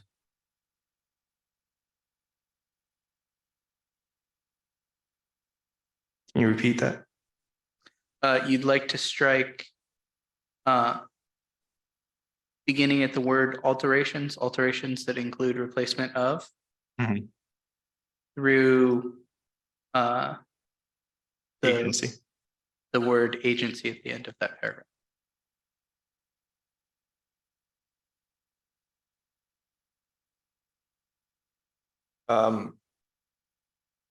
As well as the multi-family residential building projects. So then through the next paragraph, section 1, ending with the words comply with section 4.106.5.2. Correct. Okay. Does everybody understand the motion is clarified? No, I do not, because these are exceptions. So can you enhance on that? So Councilmember Fan is proposing that section 4.106.5.1 include the word all newly constructed buildings shall be all electric buildings. And the only exception would be if the applicant establishes that there is not an all electric prospective compliance pathway for the building system under the California Building Energy Efficiency Standards, and that the building is not able to achieve the performance compliance standards applicable to the building under the energy efficiency standards using commercially available technology and an improved calculation method, then the local enforcing agency may grant modification. The applicant shall still comply with the section 4.106.5.2. Mayor, Vice Mayor Chua? yeah, if I may, can I ask staff, please, what is the ramification of removing this 4.106.5.1 all the way to all the way to 1 and 2? Well, it would have the effect of eliminating any kind of situation where you had a major remodel of a qualifying alteration project, in this case a multifamily residential project. So then the reach codes would not apply, because this qualifying alteration project would be gone. So you would not have that as something that might have to comply with the enhanced or the reach code amendments. So it would take away this qualifying alteration project for residential. The way I understand it, this really gives a leeway for situations like, if this happens, then without these exceptions, they cannot proceed with what they're trying to do. Is that correct?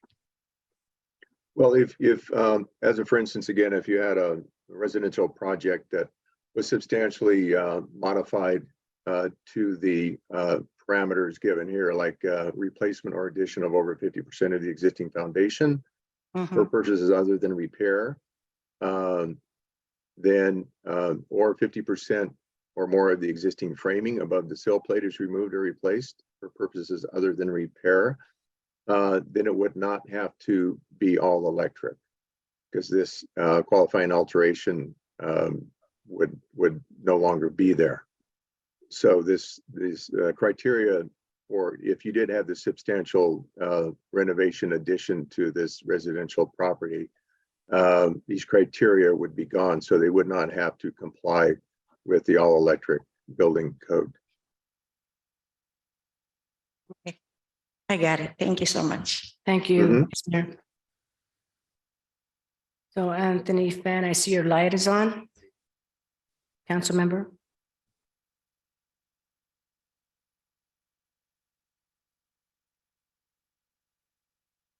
I think Councilmember Barbadillo had some comments. Yes, my comments is, if I understand it right, Councilmember Fan is proposing to remove the said provision to protect existing structures. what I do not agree or what I want clarified with his alternate motion is the exemptions 1 point. That's on the ordinance that's included, because that just means that any residential building projects that have approved entitlements, let's say before the effectivity of this ordinance, can be exempted from the REACH code. Yeah, but for projects with without entitlements before that effective date, that want to make modifications. For example, if they wanted to increase the density, you know, it obviously that it'd be applicable to them. That would have an impact on the rents. I'm going to interject here for the and for the essence of time, interest of time, I mean. And I think the bottom line is if we do strike out those words, especially the exceptions, multifamily, it kind of takes away the teeth of the REACH codes. So in the essence of time, I'm going to call for the vote and going back So to. do I have a second on my alternative? Is there a second for motion? Councilmember Fan's amendment or strikeout? All right, I'll second that. I agree with you. Thank you. Okay, call for the vote. So just to clarify for everyone, the procedure for the alternate motion, since the alternate motion received a second, there'll be a vote on the alternate motion. If it passes, there'll be no vote on the original motion. If it fails, there'll be a vote on the original motion. Can you repeat that again? So there was an alternate motion made, it received a second. There will be a vote on the alternate motion. If it passes, there will be no vote on any other motion. That motion will be the action of this So council. that would supersede the other. If it fails, there will be a vote on the original motion Original. made by Councilmember Chua. Okay, Councilmember Barbadillo, Aye. Vice Mayor Chua, Nay. Councilmember Lian, Aye. Councilmember Fan, Aye. Mayor Montano. this is a tough one. I have to think about the global ramifications, so I'm going to have to vote no on this one.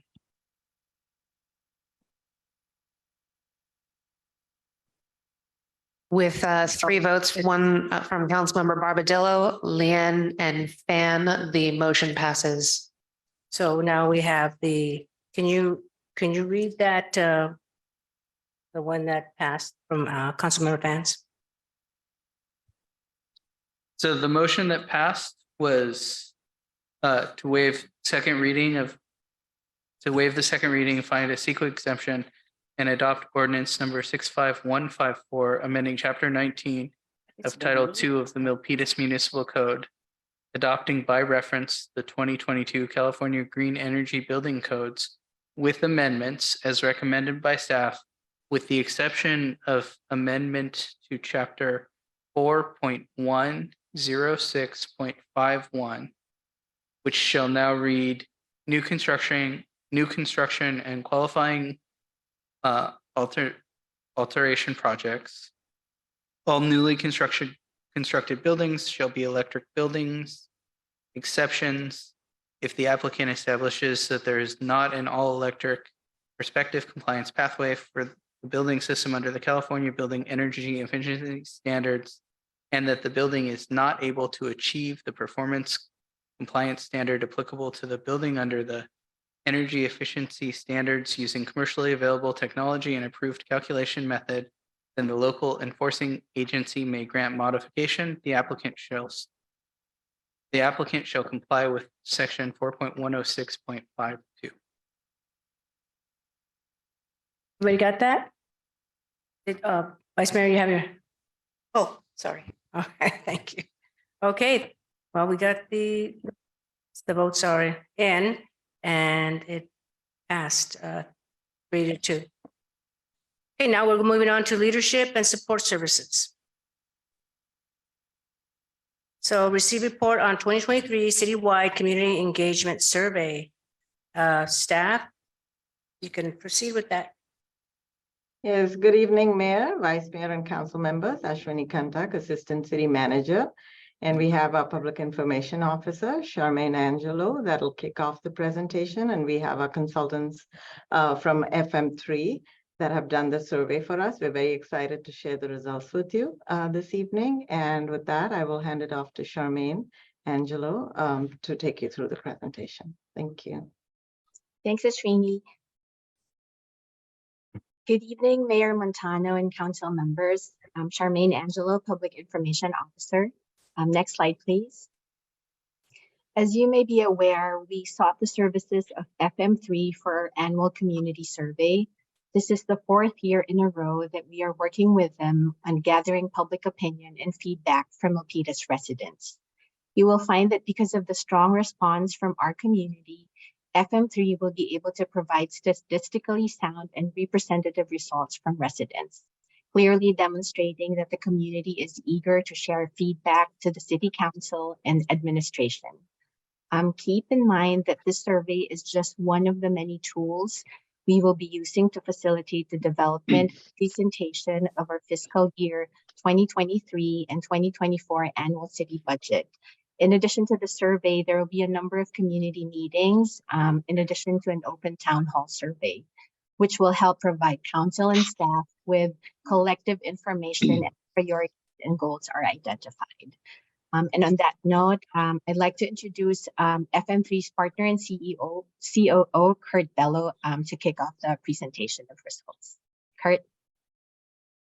All right, thank you very much, Charmaine, and good evening, members of the council and public. Glad to be back here to present the survey results for one of a number of times we've done this for the city.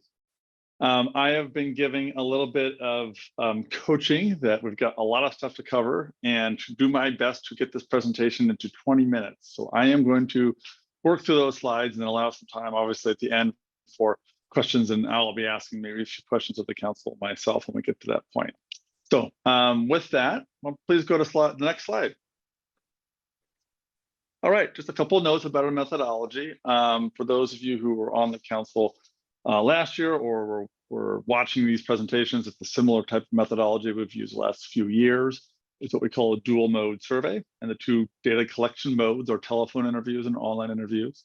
And we reached out to people to take this survey through telephone calls, email invitations, postcard, and text invitations. And we based the results on the sample structure on US Census data, filtered for just adult residents. So this was a survey of Milpitas residents, 18 years or older. And we set quotas based upon the different data in this census. We also offered the telephone interviews in English, Spanish, Vietnamese, and Chinese. Next slide, please. So just two quick notes here for anyone who's a stickler about details. Some of these percentages may not completely add up to 100% because of rounding. So if you see, 5.4 or 5.3 might add up to look like 5 + 5 = 11. So there's a few of those spots in here. And something that comes up a lot with these types of surveys is, well, is this enough interviews? We did 600 of these interviews, and that's a really nice, robust sample for a city of your size. Frankly, it's not uncommon for people to conduct 600 interviews statewide, and actually the margin of sampling error at the similar confidence level would be the same if you did 600 interviews in the city of Milpitas or statewide in California. So we feel really, really good about the sample size, and it's similar to the ones that we've had in the past. Next slide, please. No, that's enough for the one last slide, just the margin of sampling error here. For the full sample, so questions we asked of the full 600, that's a 4% margin of sampling error. We did some split sampling techniques in here, which is some questions were asked half and half. And that was sometimes done just to squeeze a few more questions into the survey, or if something sounded pretty similar. In those cases, let's round that up to 6%. So keep in mind, probably the most important thing of all these introductory slides is 4% margin of sampling error for the full sample, essentially 6% for any split sampled questions. Now, with that, let's get to the actual results. Next slide, please. So I'm just gonna go through, maybe hit a couple quick numbers here real fast, and I'll talk about these in more detail. The big takeaways, essentially 9 in 10 residents think Milpitas is a good place to live. Almost the same number are satisfied with the quality of life in the city. 4 out of 5 approve of city government overall, and 9 out of 10 are proud to live in Milpitas. I'll get into these in more detail, but these are just like big picture takeaways, a lot of very satisfied residents in your city, and I think it's something that you can be very proud of. Next slide, please. So I'm going to break this presentation in a few sections. The first one is these bigger impressions of the city. We'll talk about a few specifics about just some city dynamics, and then we're going to spend some time getting into services, and then finally some communication things. The services is where I'm going to probably spend most of my time, because that's most informative for, I think, your budget deliberations that you'll be starting now. Next slide, please. So this is a how satisfied are you with the quality of life in Milpitas? And I hinted to this a little bit here. You'll see that 88% said that they were satisfied and only 10% dissatisfied with the quality of life. And about these numbers have been holding somewhat steady. About a quarter or so have said that are very satisfied with the quality of life in Milpitas each of the last 4 times we've asked the survey. But that satisfaction number has actually gone up in the last couple of years, and the dissatisfaction number has gone down. So broadly speaking, residents are a little more satisfied now than they have been in the past. Next slide, please. We do ask at the same time, well, what's bothering you? What do you consider to be a problem here in the community? Throughout these slides here, anything that's italicized as either a subtitle or a footer, that's the actual language that we used in the survey. So here we said, hey, here's some potential problems facing Milpitas. You tell us how serious of a problem you think it is. Bear in mind, this is all amongst residents who are broadly satisfied with quality of life in the city. And we kind of had 3 different tiers here. The top 2 items, the things that we presented that they were most concerned about, and about 3/4 found to be either extremely very serious problems, were the cost of housing and inflation and rising costs. Below that, in that second tier, were pretty good majorities of residents also found them to be somewhat, at least very serious problems, were homelessness and traffic congestion. Now, when we ask questions like this, we focus on the more intense reactions, the extremely very serious problem. As you'll see here, there's, if you include somewhat serious problem, it kind of is too all-encompassing. Below that second dashed red line, you'll see items where somewhere between 4 and 5 and 2 and 4 residents feel like something is either an extremely very serious problem, but the intensity has really kind of comes down for those items. Next slide, please. You can put this in a little bit of, we're going to go through a couple of items here. We asked a variety of agree-disagree statements in this survey, and so respondents could agree or disagree to it. And here are some big picture type of concepts. This is the one I showed you in one of those early slides, that I'm proud to live in Milpitas. We're at 90% feel like they're proud to live in Milpitas. That's the highest it's been in the last several years since we've been conducting this survey. Similarly, I feel that different cultures are celebrated in Milpitas. It's at 90%. That's a little bit of an increase from last year, although kind of similar to where it was in January of 2020. But by and large, positive findings and consistent over time. Next slide, please. Here's another way that we kind of try to assess how people feel about living in the city. And we presented a variety of phrases or words and said, hey, you, thank you for taking the survey. You tell us how well you think this word or phrase describes Milpitas. And the bars on the left-hand side, the kind of mustardy colored ones, are percentage of residents who said, hey, yeah, that describes the city well. And the darker brown bars on the right-hand side are those who feel like, man, it doesn't really describe the city well. If you could click the advance the slide one more time, I think you'll get a little dashed line at the bottom. Yeah, and you'll see here that everything above that line, large majorities of residents said, yes, that describes the city well. And there's a lot of positive things to say about this. Now, some differences maybe between, the great location, kind of everybody thinks that describes the city well, up and coming, 3/4 do, but not everybody, but still really strong majority. The only outlier here, and I think this will come as a little surprise, and we'll see this reflected at a few of the places in the survey, is affordable. 54% feel like the city is affordable, but a pretty solid chunk of 44% have a different point of view there. Next slide. Now, we have asked about not all of those items, but a number of them in prior surveys. And if you look at that right-hand column, that's just the change from last year to this year. As a side note, we've conducted the survey in the past in January. We did it a little bit earlier this year so that we had more time to sort of analyze the results prior to doing these presentations. So more people feel like the city is up and coming. Interestingly enough, the affordable, although it's way at the bottom of the list of these descriptors, more people feel like the city is affordable now than they have in the past. And a number of the other items are kind of hovering around the same level they were a year ago. Next slide, please. So this is a really interesting question because many of these other tracking slides that I've showed you, there have been pretty modest changes over time. Up a few points, down a few points, but this one is a little more of a change. And this is a question about the rate of growth and development in general in Milpitas. I think it's too fast, about right, too slow. The too slow numbers have been kind of hovering around 1 in 10. So that's been pretty consistent. But those different sort of yellowish and mustardy colored on the left-hand side of percentage who feel like it's too fast, that's been coming down, where back in 2019, 51%, about half, thought that the rate of development was too fast in Milpitas. And now if you look at the current numbers, you've got 60% who feel like that's about right. And only about a third feel like it's too fast. So those perceptions about growth and development, they have changed in a material sense over the last several years. Next slide, please.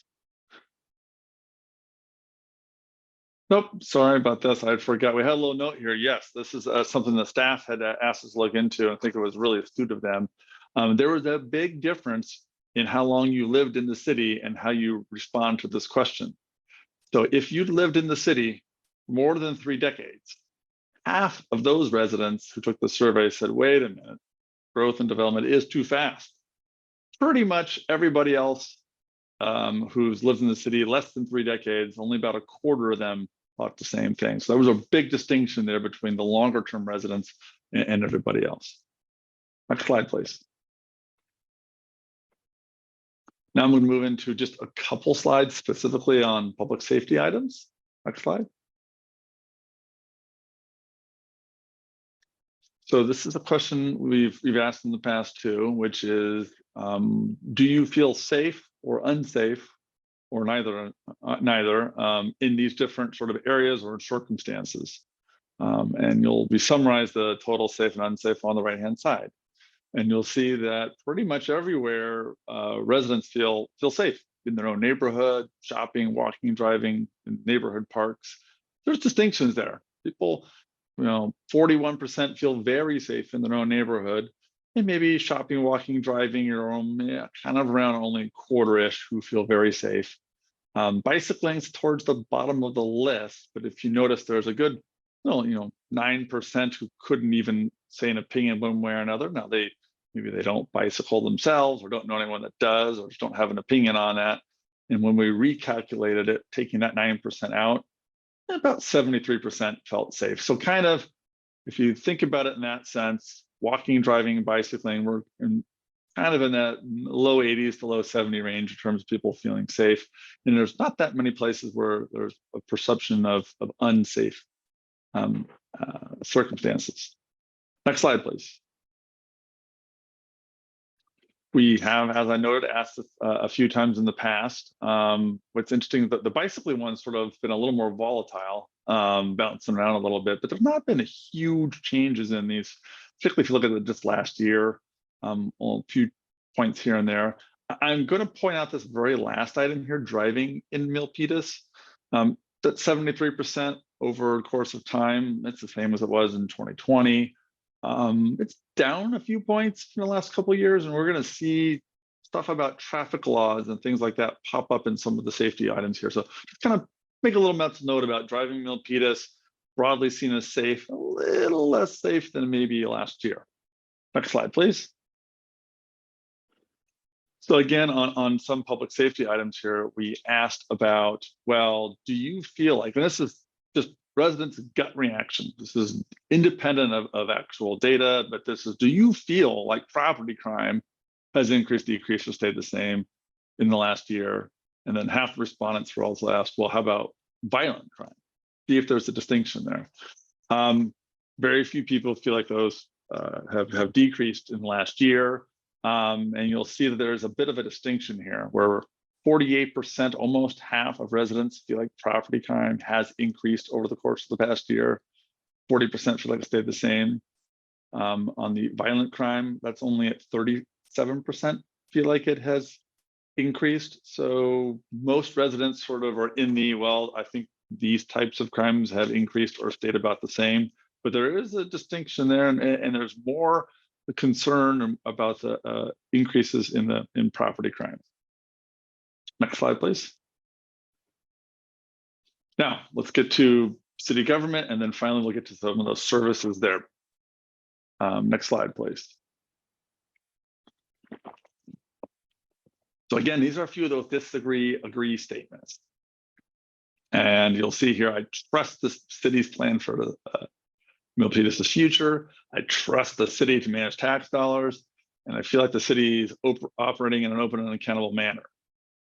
3/4 of residents agree with all those statements. Now, if you want to split hairs, you'd say, well, not that many strongly agree, but very few strongly disagree. These are, generally speaking, residents feel like, hey, I feel like I like the direction of the city, and I feel like the city is operating well. Next slide, please. We have some tracks here, and this is probably one of the more encouraging slides of the presentation. It's not that on any of these particular perceptions, the city was sort of suffering in the past, but there's been pretty consistent improvements here. And many of these other slides, you'll notice there's been modest changes here, maybe with the exception a little bit of the growth and development question. But here you'll see just from last January, notable numbers of more residents feel like the city's operating in an accountable manner and trust the city's management, broadly speaking. Next slide, please. Now, when we get into some specific sort of government entities, including yourself as the city council here, we asked, well, do you approve or disapprove of the job that this item of Milpitas' city government is doing? Really strong approval for the fire department, 89%, including 46% who strongly approve of how the fire department is doing. Police, not too far behind that. 80% also approve of the police department.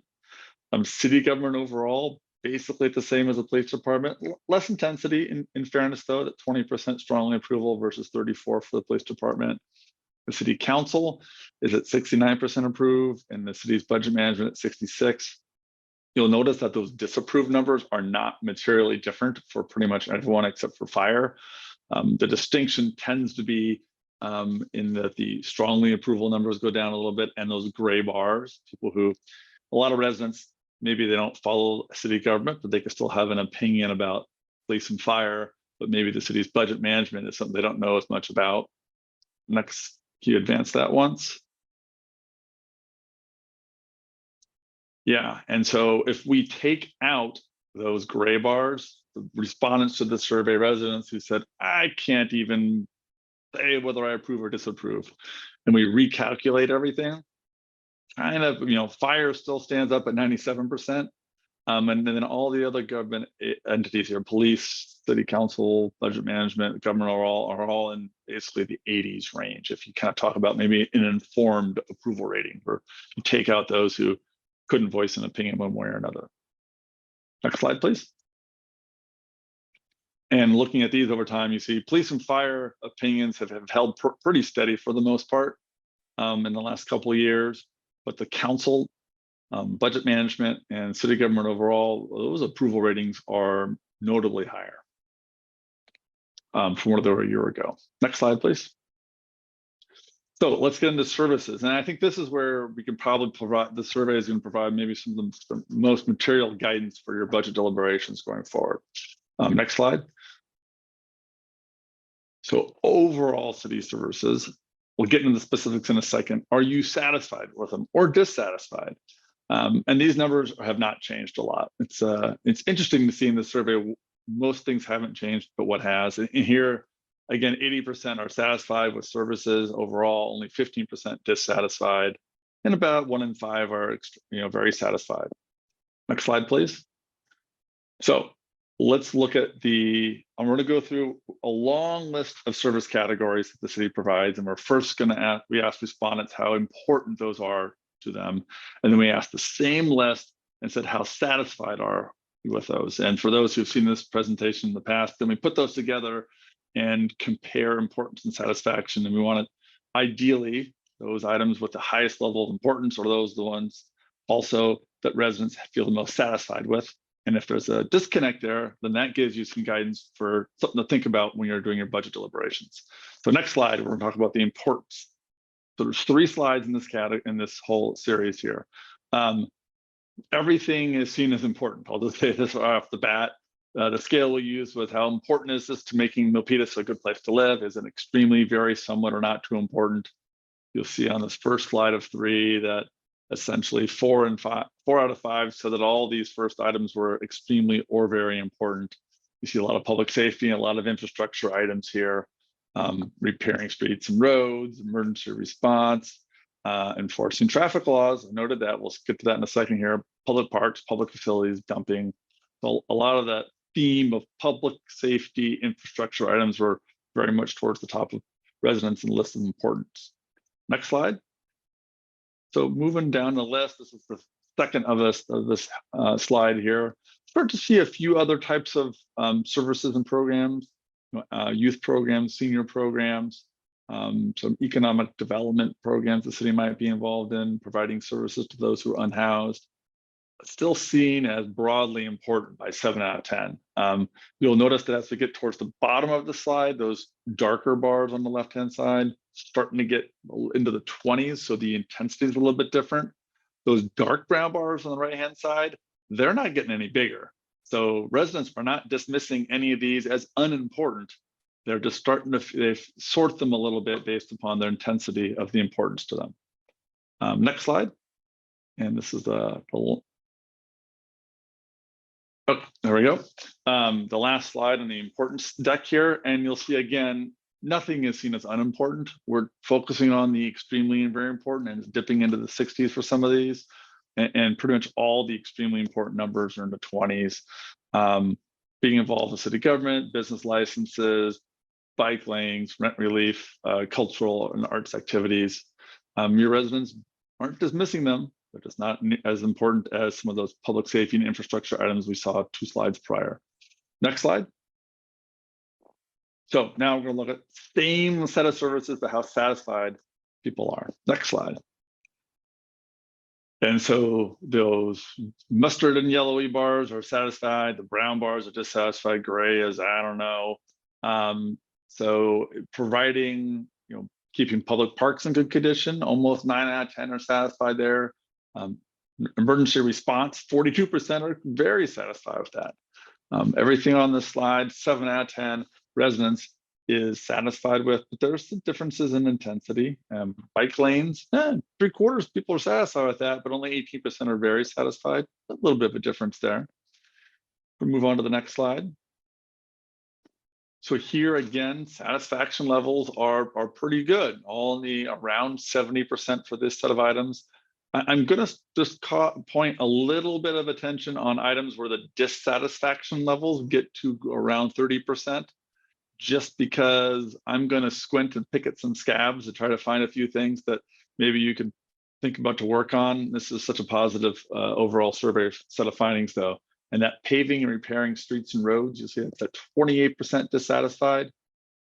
Now, comparing that to 71% are total satisfied, and nearly as many are very satisfied as total dissatisfied. This is not an area that's a huge red flag, but it's something that you might want to spend a little time thinking about going forward. Next slide. And so this is the items where the satisfaction levels are the lowest. And there's some explanations here that probably we could talk about. So again, those gray bars, those are people who said Pardon me, I don't know. Pardon me, a little frog in my throat. But they're like providing rent relief, business permits, pretty big chunks of respondents said, I have no idea. So those satisfaction numbers are a little bit low on those items. But again, I want to look at any dissatisfaction level that approaches 30%. Removing blight and illegal dumping is at 28%. Providing services for people who are unhoused, developing policies to support affordable housing, they're all in that 30%-ish range too. So those are, again, items that I think might deserve a little more attention. And on the next slide, we're gonna see that in particular. So you move one slide up. So now we're gonna combine those. Next slide, please. So here we are on a graph, and I'll pause here before we advance to the next slide. The vertical axis is what we're calling informed satisfaction.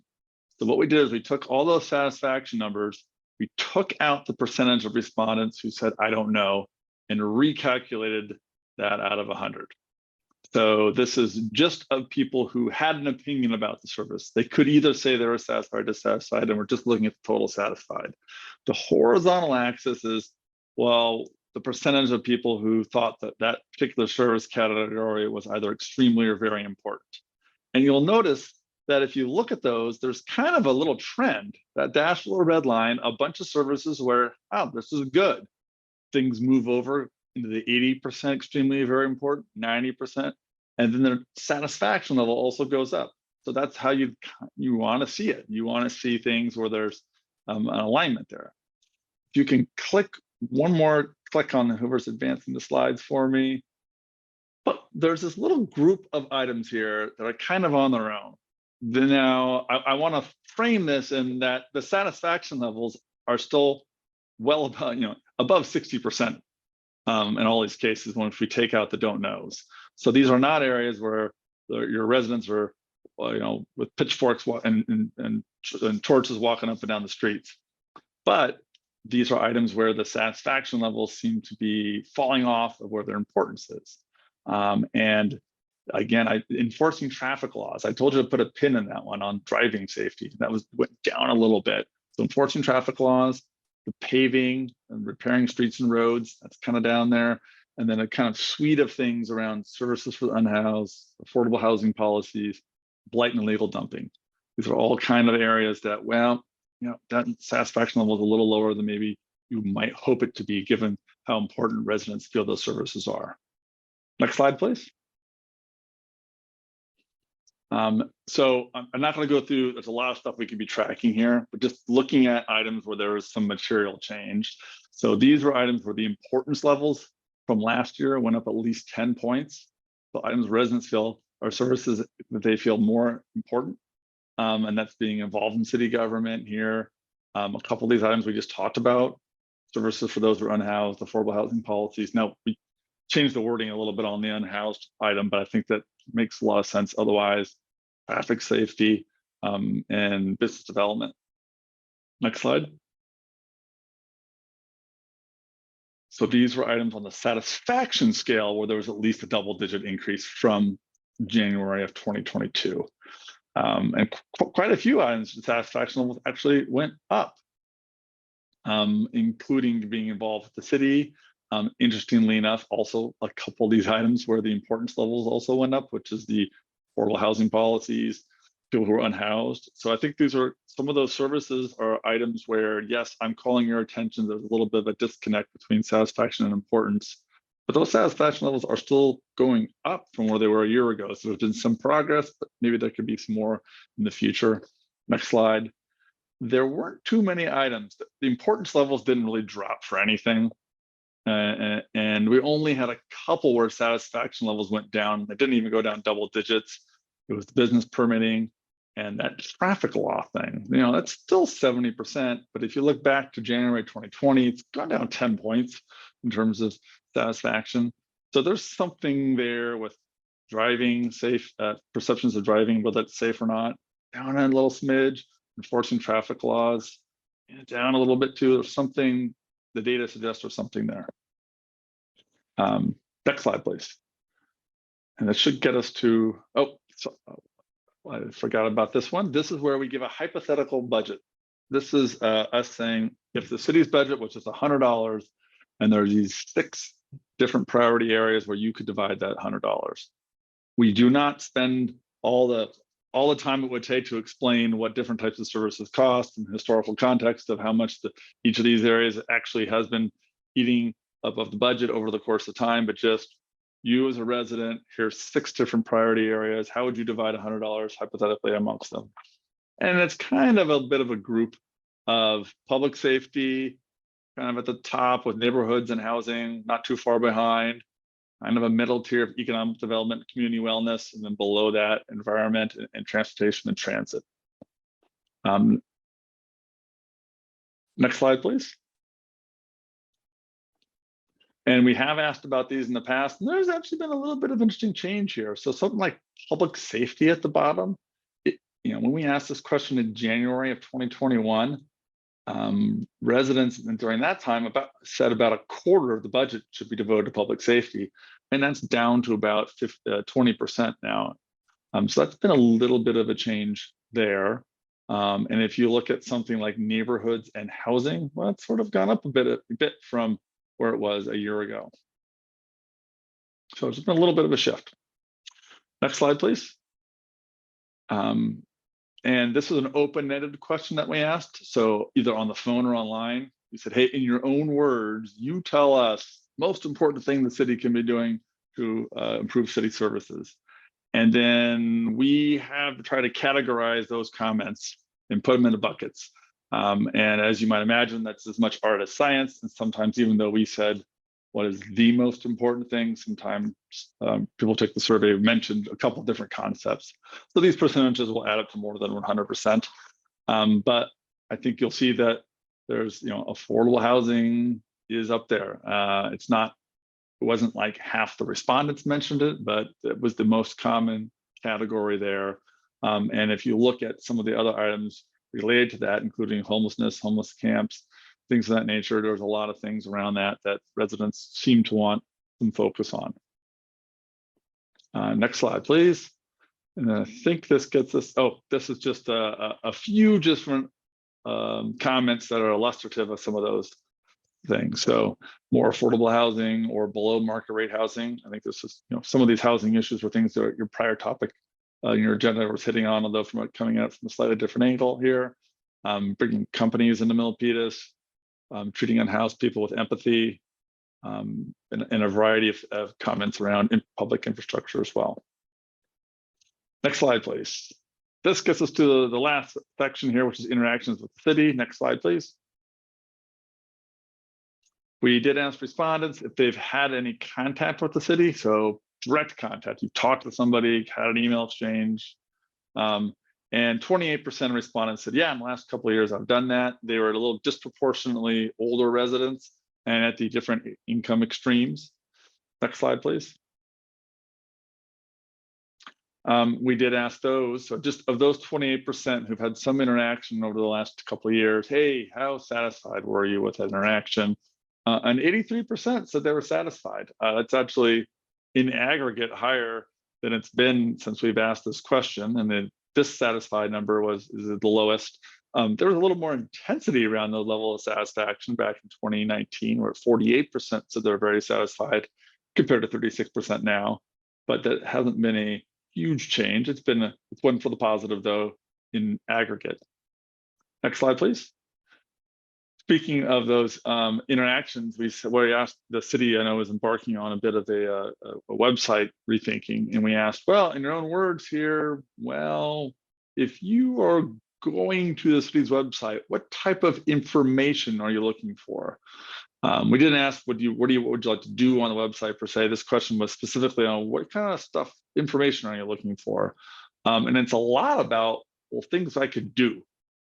Community events, programs, activities, things of that nature, where about a quarter said something along those lines. And a lot, just general updates and public works updates were in the second tier, then a whole bunch of other items were mentioned in smaller numbers. Next slide, please. And then we also did ask, and I think this is the final substantive question, well, if we're a bunch of different ways that the city can essentially communicate with its residents, how likely are you to pay attention to communications? The mustardy type bars are, yep, I definitely would pay attention to that. The yellow bars, maybe pay attention to the brown bars. I'm not going to pay. I'm just going to go in one ear or eye and out the other. So here you see a number of items where people say they'll probably pay attention to it, or definitely. I think given this, I might suggest focusing on those who say they would definitely pay attention. This is kind of one of those questions where you can have a little social desirability bias, where you might want to say, sure, I might read that, but really, let's pay attention to those who said they definitely would. And you have printed newsletters, word of mouth, text and newsletters. Those are in the high 30%. Next slide, please. Next, okay, thanks. Now looking down this a little bit further down the list here, you start to see news articles, booths, Facebook posts. Yeah, those definitely numbers are getting into the mid-low 20s range. And I think this is the kind of information that staff will probably want to parse through a little bit more as they think about some of their communications efforts in the website redesign. Next slide. So this gets to just a couple concluding slides. Next slide, please. So in a big picture takeaway, there's a lot of happy residents in Milpitas. And in a lot of those sort of 10,000 foot type of questions we asked, opinions have either stayed positive or actually gotten better. We don't have a ton of direct comparisons with the exact wording of the questions we asked in the survey. A lot of our clients last year were kind of focused more on ballot measure type surveys. But in those surveys, we still do often ask the right direction, wrong track questions. And we saw a lot of communities in the Bay Area where more residents were saying, well, my community is headed more on the wrong track, or maybe less on the right track.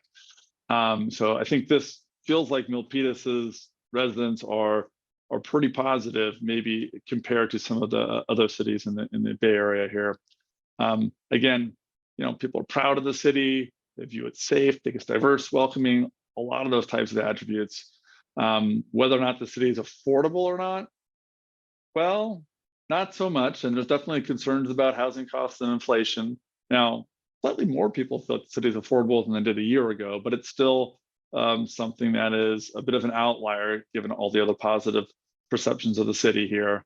A little bit of a note here is that the perception that the city is growing too fast has definitely declined in the last several years. And that, from what I understand from interacting with staff, that's pretty consistent with literally the number of projects that have been ongoing and permitted. And the last bullet point here, basically people continue to feel safe in the city, similarly as they did. Last couple of times we asked about this, the only sort of distinction here is that there's a little bit of a perception that property crime has been increasing in the last year. And that was a little different from the perceptions about violent crime. So of all these things that are really generally kind of positive here, property crime perception is a little more negative, and affordability. Next slide. So when it comes to the actual impressions of the city government here, they continue to be positive as well. Frankly, they've improved some. And that's not something that I could say probably of that many other communities here. There's a lot of broad trust for where the city's headed and the city's financial management here. In terms of different types of services they really prioritize, street and road repair, emergency response, a lot of infrastructure items. Those are things that a lot of residents place a lot of value in. And so the satisfaction levels, again, pretty high. And there's been a lot of improvements there. From that slide, we had practically a dozen items that satisfaction levels have gone up 10 points.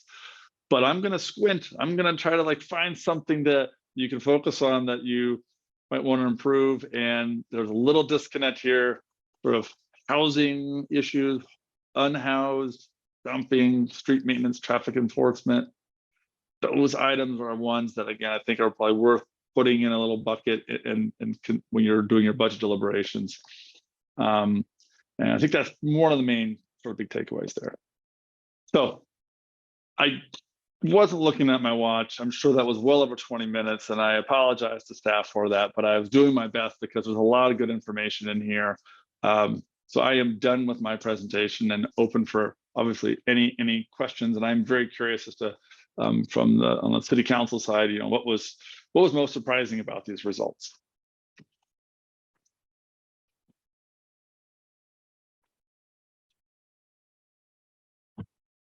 Sorry, I was talking. Okay, any more? I'm going to open it up to the public now. So anyone from the public want to speak on this item? And thank you very much, Kurt Bello, for that presentation. And Charmaine. Okay, welcome, Mr. Montemayor. Yeah, great presentations. Yeah, I live in Milpitas for since 1980. So how many is that? Long time.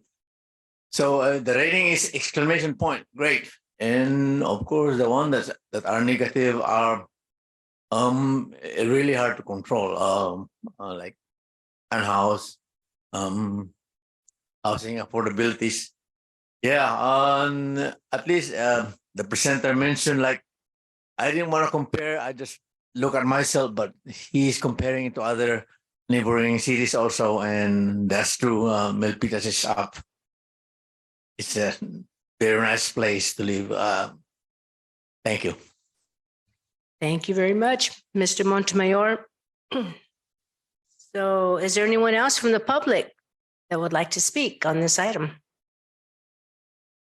Is there city clerk? Suzanne, is there anyone on Zoom? There are no hands raised on Zoom. Okay, thank you very much. Okay, now it's for council discussion, my colleagues. Let's have Councilmember Han Lin. Thank you, Mayor. Thank you, Kurt, for the presentation. I read through and I made notes for myself. And I am happy to see that my notes in sync with yours. And this helps us as, city council members to focus on, because we have the community members engaging in the survey. They tell us what they are pleased with, what they're happy with, what they need to improve in the city. And help me here on page 31.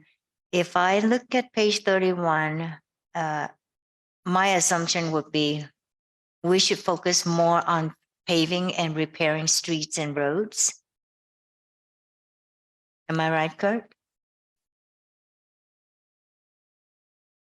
Sorry, I had you muted. I was scrolling to page 31 in a separate window here. Yeah, I mean, I think the one that does hit that, I think, and maybe the page numbers are different. It's my slide 34, which is that line graph. No, it's the it's not the line graph, but you're talking about I have the slides. several. Yeah, I have several to point out. The other one on page 32, I have outreach to the community members to inform them about the importance city programs. And this is to staff. I don't know if we have different languages going out each and every time when we communicate with our community members. This may be something that we can improve.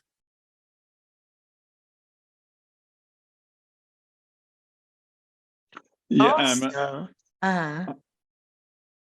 Also on page 38, the traffic law, enforcing traffic laws to protect pedestrians and bicyclists.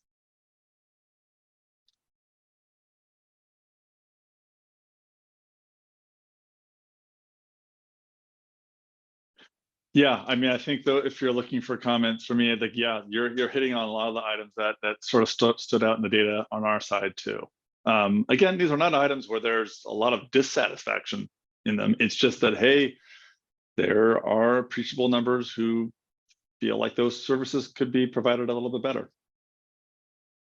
Yeah, this is where the community members address the concerns and the importance of that.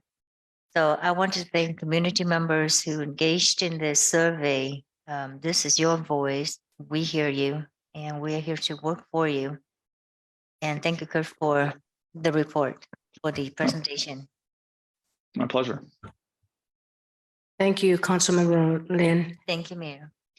Is there any other comments? Are there any other comments from my colleagues? Seeing none, I do have one. This is on page 13, Kurt. Yep. You can bring that up.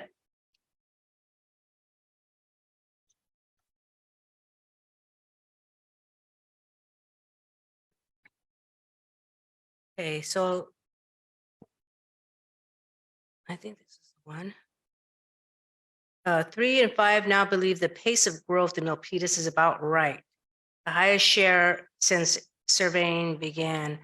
So I'm wondering, is that since 2019 to 2022, is that when you say the pace of growth, are you talking about housing or are you talking about commercial? We didn't ask it in that level of detail. It's that Mayor, you're actually zoning in on an interesting question here because it is where there's been a material change. So I think you're astute to draw your attention to this one here. But we talked about it just in general. Sometimes we ask this more specifically about different sort of elements of growth and development, but this is just gut feeling. Resident is growth and development too fast, too slow without getting into those distinctions. Okay, that was why I asked you to bring this up. To me, it does make a big difference. It does. I mean, if I was to be asked that question, I would say it's about right. Well, if I was asked that question today, I would say it's about right, but I would be thinking about housing. And if I was asked that question in 2019 or earlier, I would be thinking about commercial. So, and I don't know if you know this, but we're a lot of our general plan is more housing because of the state mandates. Oh yeah. So yeah. So you're not alone in that regard. Yeah, and we need to preserve some of our commercial. We have to keep a balance. But anyway, that's another item. But that now I see where you how you asked this question. It was more generally, like you said, your gut feeling. So okay, thank you. I think that's the only one I have. Is there any other comments from my colleagues? I'm on one more last time. Thank you. Okay, Councilmember Lynn. I also make notes for myself here that maybe staff and city manager can take a look at this. Assisting new businesses with licenses and permits. That was one of the comments that a lot of people responded to. Thank you. That's all I have. Well, thank you very much. And now I will, we've had the council discussion. So now I'm going to note, receipt and file. Thank you very much. Thank you. Have a nice night. You too. Yeah. Thanks, Kurt. So now this is item 14. And this is the item on adopt a resolution appointing Glenn Campy as extra help public works manager. So the staff is Christian DeRenzo. Please proceed. Thank you. Oh, and myself, Mayor Liz Brown, Interim Human Resources Director. Oh, and I apologize. Yes, Public Works Director and Liz Brown. Thank you. Sure thing. Good evening, Mayor, City Council staff. As you see tonight before you is a recommendation to adopt a resolution appointing Glenn Campy as extra help Public Works Manager. The recommendation is to adopt a resolution appointing Glenn Campy as extra help Public Works Manager in accordance with California Government Code Section 7522.56 and 21224, and approve and authorize the city manager to execute an employment agreement with Glenn Campy. So if you have any questions, both myself and Christian DeRenzo, Public Works Director, are here to help answer those questions. Is there any more information or is that's it for your deliberation? That's the recommendation. If there's a little bit of a background I can brief you on. So under the California Public Employees Reform Act, it requires a 180-day wait period after you retire before you can come back to work in a public sector agency. And this is only by exception can you come back, and per the California Public Employees Reform Act and PEARL, the Public Employees Retirement Law, you have to take the exception and a specific resolution that is prepared by CalPERS to the governing board, which is the city council. So that's what we're doing this evening. Glenn is coming back within 180 days as he retired December 31st. And we are looking to have him come back, I think it's January 18. Okay, great. Thank you. So now I'm going to call for public comment. Is there anyone from the public that would like to speak on this item?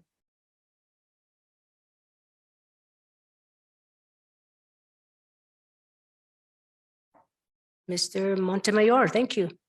Of course, we need help. Either he'll be leading the extra helps, or is that her or him, herself, be the only one, then help is needed. Thank you. Thank you, Mr. Montemayor.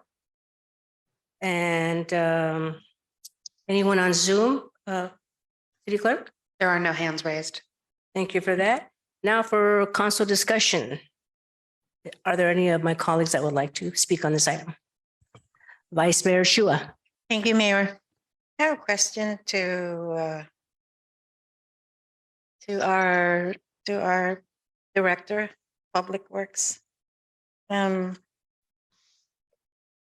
Mr. Campi has a unique knowledge of SCADA system, according to this, and this is one of the reasons, or one of the many reasons, that we're hiring him for another 4 months. My question is, don't we have anybody else on staff that can do that job? Vice Mayor, thank you for that question. Christian Durenzo, Director of Public Works. SCADA, Supervisory Control and Data Acquisition, is a very complex series of hardware and software technology that allows for remote and automated control of industrial processes. It is not normally something that a operator would be familiar with. Glenn served in his capacity as a public works manager over utilities, the water, wastewater, and storm sewer, as a division manager, highly technical, complex, accrued a lot of experience over his 20+ years in the industry. And we are retaining him to simply help us move forward with this very complicated multi-million-dollar project. So recruitment, as you know, takes time, will take several months in the best of circumstances, and we simply don't want to go dormant with the conclusion of the CIP. My other question is, we knew that he'll be retiring sometime this time frame. How come we didn't do some training? How come we didn't plan for it? That's my question. It's obvious, I think it's a given. We have talented staff in that department, I would think. If we didn't prepare for it, that's why we're and you're telling me that within 4 months we can find somebody. Do you see where my frustration here? We should have given, we should have managed to train somebody to take over this. As you know, it's complicated and unique knowledge base. But my frustration is there's no somebody to step in if it's really that unique and complicated. We should have prepared for that. Councilmember Chua, this is Elaine Marshall, the Deputy Public Works Director. I'm gonna step in here a little bit. The SCADA project has been ongoing for the past year. And while we did know that Glenn let us know officially, I think in November, that he was planning on retiring, we originally had planned to have this project completed kind of almost coinciding with his retirement. Unfortunately, we've had some project delays due to supply chain issues and other factors outside of our control. And so that's why we're asking to keep Glenn for a little bit longer so that he can help see us through the end of the implementation of the SCADA project at our water systems. We are have it implemented at most of our pump stations and facilities. We have two more water pump stations and reservoirs for it to roll out at, and then some troubleshooting. So when the SCADA project obviously is done, that was the implementation phase, then you do the maintenance phase. Is there somebody that can maintain that system? We do have with the knowledge that you need. I'm sorry. Yes. Yeah. No, that's a great question, Vice Mayor. We do have retained, this is one of the projects that NG is working with us on. And so part of their contract is a 1-year operations and maintenance. And then we will be doing staff training along the way. And then we do have contract services for staff training and looking at bringing in additional staff to support this new technology. The bottom line really is what I'm looking for is succession planning. On that, on the issue where my frustration is, it's obvious that this was not part of the succession plan. That's so I would like to make sure that we are doing some succession planning, especially in areas that are unique in terms of skills, knowledge, and experience. That's all I wanted to say. Thank you both. Thank you. Thank you, Vice Mayor. Is there anyone else that would like to speak on this item? Councilmember Barbadillo. Right, I resonate Vice Mayor Chua's remarks. Where are we on the SCADA project in terms of percentage phase of it? Are we almost done? It's just sure. Yes. Hi, Councilmember Barbadillo. Great question. As I mentioned earlier, we are, I would say, approximately 75% through implementation. As I said, we have rolled out SCADA at 2 of our water facilities, both the pump stations and the hillsides. We have implemented at 90% at our stormwater pump stations, of which we have 14. And then we have 2 water facilities left to roll out. And then once the system's commissioned, we still have troubleshooting and ongoing punch list items to fix. But we are about 75% done. We do have a second phase that we were looking at that will roll out SCADA at our pressure reducing valves. But that's a second phase. We're hoping to keep Glenn on to get us through this first phase. Right. What's the time frame, if I may ask, for this to be operationalized and ready to be transitioned to the maintenance team? We hope to have the last 2 systems fully commissioned and operating. The goal right now is May of this year. And Glenn has sufficient time with the 960 hours? Yes.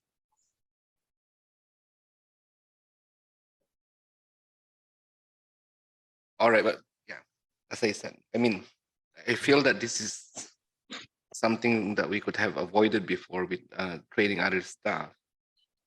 But that's just my remark on this one, and I'll decide if I'm going to approve this. Thank you. Thank you, Councilmember Barbadillo. Is there anyone else that would like to speak on this item? I'll make a couple of comments. I too was, when I saw this item, I was pretty surprised. I've worked in the private sector, and I recall we used to have always a backup plan. Well, not me per se, but our management, they had cross training to ensure that if someone had left, there was someone else to carry where they left off. So I think we need to improve on that. Because, it's cost the city money. And we're trying to be, we're fiscally responsible in the public dollars. And so we need to be smart about preparing for the future. We, as Vice Mayor mentioned, some kind of a succession plan, because we should know that, when people reach a certain age, they're going to retire or even, just think ahead. So I think we need to do that. And someone mentioned 4 months. So is this position for 4 months? If you can clarify that? The contract, Mayor, goes until, or not the contract, the resolution, excuse me, goes until the end of the year, because CalPERS monitors the 960 hours per fiscal year. So it cannot exceed June 30th and cannot exceed those 960 hours by June 30th. But Deputy Public Works Director Marshall did say that she does believe it will be done or concluded. Okay. Yes. Okay. And this position, it takes, I mean, are they certified? Are they engineers, or what does it take? I mean, is it hard to find someone that can fill that position? Mayor, that's a great question. I will add that in anticipation of the retirement, we did go through a recruitment process for this position once and did not get a qualified applicant pool. So we're re-looking at the class specifications and hope to go out again. It does require at least a D3, which is a distribution system operator 3 level certification. I will add that as Christian said, this current incumbent Glenn has more than 25 years of industry experience. And so it's his knowledge and also his knowledge of our system and our facilities that becomes so essential for us completing this project. Right, that's institutionalized knowledge. That's very valuable. If I don't see any other hands, I'll go ahead and. I have a question. Oh, okay. Councilmember Fan. Thank you. My question is, why do we need to vote on this? Oh, that Councilmember Fan, I can answer that question. Sure. That is a CalPERS requirement. They require anything that is an employee retiring with and coming back within 180 days, they require us to take it to open session. I see. Okay. Yeah. Thank you for the question. Good question. Yeah. No, I just wanted to remind my colleagues. I totally get what you're saying, and I empathize with a lot of the remarks. But the role of us as council members, there's only 2 employees that actually directly report to us. And it seems to me that this is more so a process item for that's kind of anticipated for us to move forward with. But if we want to talk about succession planning, I think our role can only be limited so much in what we can actually have influence on, because at the end of the day, it's management that makes these decisions, and I trust in the efforts of our leadership team, and I support them completely. Thank you, Councilmember Fan. And yes, I do agree. It's these decisions that with management are very important, because we are the stewards of the people's money. So with that, I'm going to make a motion to accept the position. So the recommendation is adopt a resolution appointing Glenn Campy as extra help Public Works Manager in accordance with California Government Code Sections 7522.56 and 21224, and approve and authorize the city manager to execute an employment agreement with Glenn Campy. Second. Thank you. Seconded by Vice Mayor. Thank And you. City Clerk, and call the roll. Councilmember Barbadillo, Nay. Vice Mayor Chua, Yes.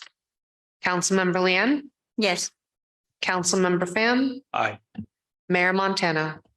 And an aye for myself.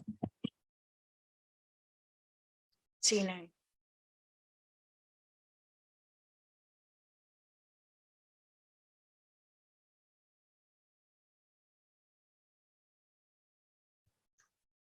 Now I'm going to, there was an item that was pulled from consent. It was C9. Thank you for reminding me, Vice Mayor. So we're pulling C9, and Vice Mayor, would you speak on that? I have just maybe a couple questions for staff, and I think it's Ned who is in charge of this one, this item. Is that right? That's correct, Vice Mayor.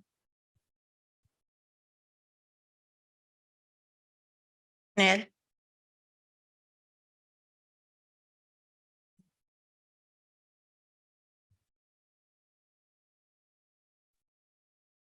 There we go. Sorry for that delay. I was being promoted as a panelist and I did not hear the question. May I ask it to be repeated? Thank you. Thank you, Director Thomas. I just have one quick question. With the amount of almost $1 million, like $879,000 for this consulting job, how come we only have two candidates? That's a very good question. If we could look, look at the next, I think it's the next two slides, if you could advance. We actually did have, I think it's, maybe it's the next one. Yeah, it's the second bullet from the bottom. So we circulated this through our regular RFP process. 27 firms were notified and 26 of those downloaded the documents from our website that we use for circulating RFPs. And it was very curious to me as well that we only received two full bids. I can only speculate as to the reasons. It may be the scope of the work was very large, and a lot of consulting firms now are very busy helping communities with housing elements, and they may have felt like they didn't have the capacity to take on this large of a project. I will say that even though we only received two bids, they were both excellent. If we could look at the next slide, please. I was very, and the next one after that, I was very pleased. This will give you an idea of some of the things that we were looking for in the RFP. These are the criteria for that we used. There was an in-house panel of 4 staff that reviewed the bids. So we looked at their organization as well as their background and expertise. Is noted here, similar projects, in this case is a comprehensive zoning ordinance update for a city either the same size as Milpitas or larger. Probably the most important part of the RFP is the specific management approach. This is, generally what is translated into a scope of work for the project. So we paid a lot of attention. That was heavily weighted in our review. We also look at the firms for their professional standing, and I'm happy to say that the firm that we selected, Lisa Wise Consulting, is recognized across the state of California as a leader in this specific type of work that is done with local jurisdictions. They have done dozens of zoning ordinance updates up and down the state, and including several here in the Bay Area. I always look at quality control and assurances. Different firms have different ways of doing this, and we were comfortable with the approach that Lisa Wise and Consulting suggested. And then, of course, we always look very closely at the bottom line and the timeline. and is, and how do they, in this case, how do they compare?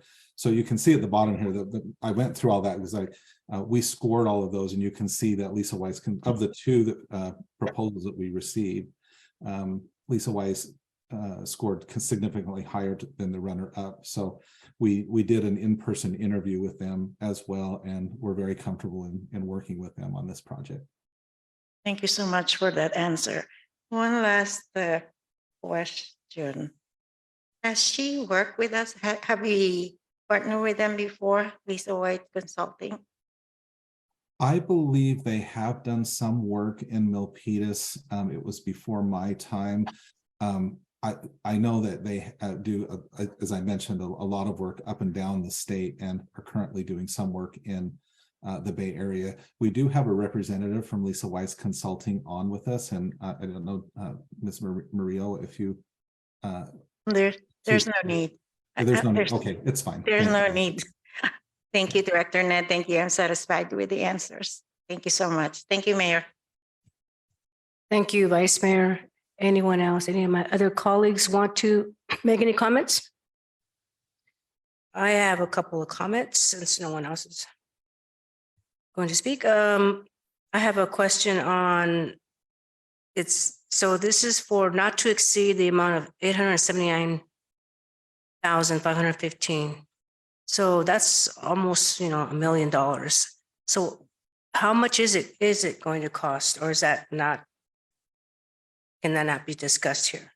Oh, no, that's fine. That's specifically one of the items that we look for on when we review the bids, or in this case, the proposals, and it always includes a total cost and timeline, is the amount that it will cost. If we could go back a slide or two, I would like to let you know how this is being funded right here. So this project is a CIP project, and it has been on the CIP list for a number of years.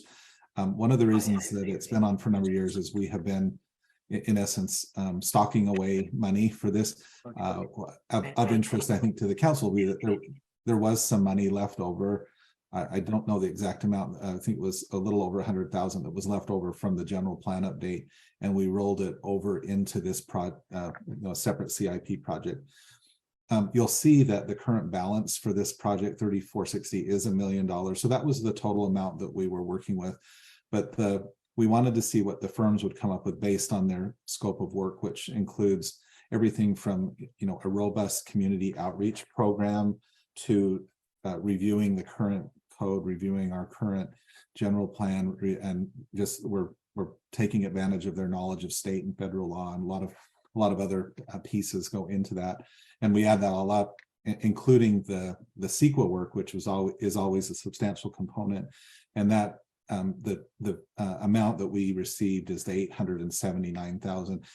I believe their initial proposal was a little higher than that, but we have, as I'll recall, last year we did a little bit of work on some ad hoc zoning ordinance amendments, and then we have another project that's working its way through that will address some of the new zoning that comes out of the general plan. So working back and forth, once we had selected Lisa Weiss Consulting, staff worked back and forth with them to refine their scope of work and to refine the budget, and it actually reduced it a little bit.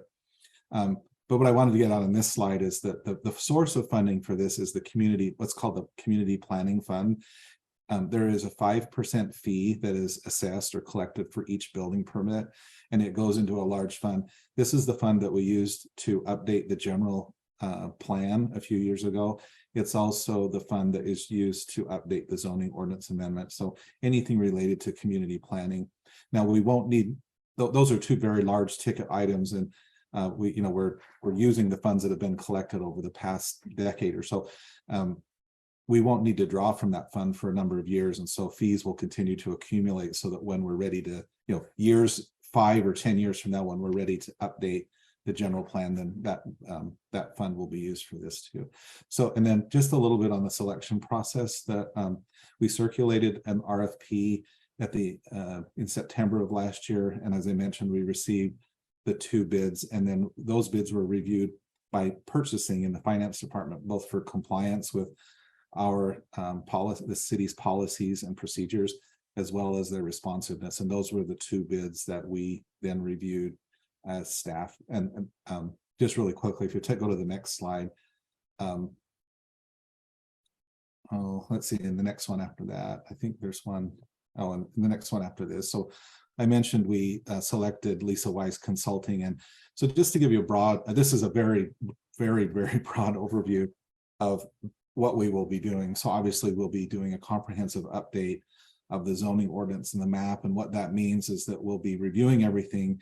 The general, under state law, where the general plan and the zoning ordinance must be consistent. You know, the zoning ordinance is really the primary implementation tool of the general plan. So we want them to work together very closely. So Lisa Wise Consulting will be looking at that aspect of the zoning ordinance. And in addition, you know, the council will bring to you in your next meeting the Milpitas Metro specific plan, and that also calls for or requires additional zoning changes. So those will be addressed as part of this effort as well. I mentioned that there will be CEQA work, environmental review work that needs to be done for this type of a project. It is a rather long timeline, 2.5 years, but it takes that long to do, you know, very careful community outreach and a very careful review of something like a zoning ordinance, which is, you know, so technical and so detailed. And then you see here the overall cost will not to exceed about $880,000. And any amendments or changes to that would, of course, come back to the council for an amendment to either the scope of work or the budget. Okay, thank you. The other question I have is, so I know that in 2008 was the last time that we did a rezoning. It was last updated in 2008. Has it been updated any time after that, or this is the last time since 2008? Yeah, I like to describe that update in 2008 as the last major update, meaning that there was more than one aspect of the zoning ordinance that was affected. Late last year, of course, the council adopted a number of what I refer to as ad hoc zoning ordinance amendments. So over the years, as issues come up, we tinker with the zoning ordinance. But the last major update, you're correct, Mayor, was done in 2008. So it's been a long time since the ordinance was, you know, looked at comprehensively.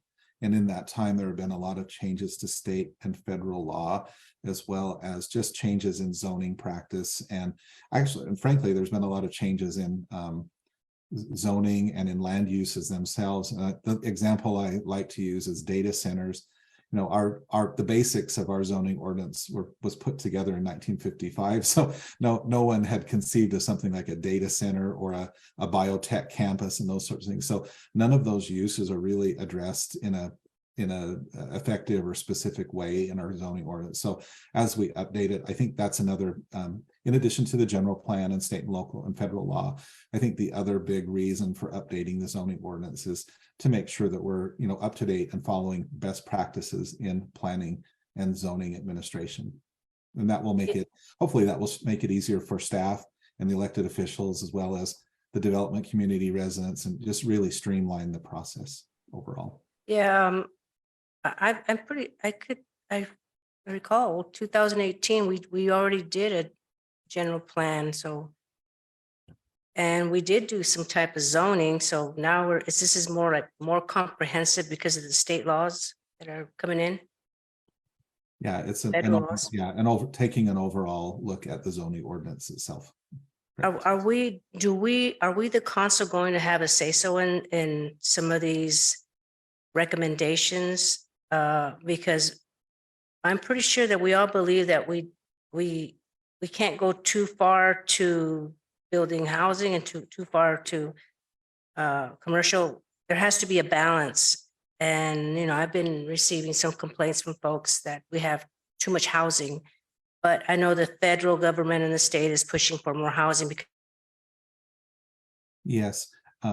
Part of the scope of work, it goes the development of the new zoning districts, as well as the zoning, the language in the zoning ordinance will be an iterative process where we go through several different phases. And at each phase, there will be an opportunity for us to do public outreach to the community, the residents as well as the development community. And also we have built into the scope of work several study sessions with the council and the planning commission. Also, if I may, Director Thomas, the purpose of the zoning ordinance update is not necessarily to change the scale of development that's allowed. It isn't intended to serve as like a specific plan or a general plan in, allowing more development per se. It is more so adjusting how the regulations are presented and some details when it comes to the form of the development, but not necessarily the scale and level of development, just to clarify.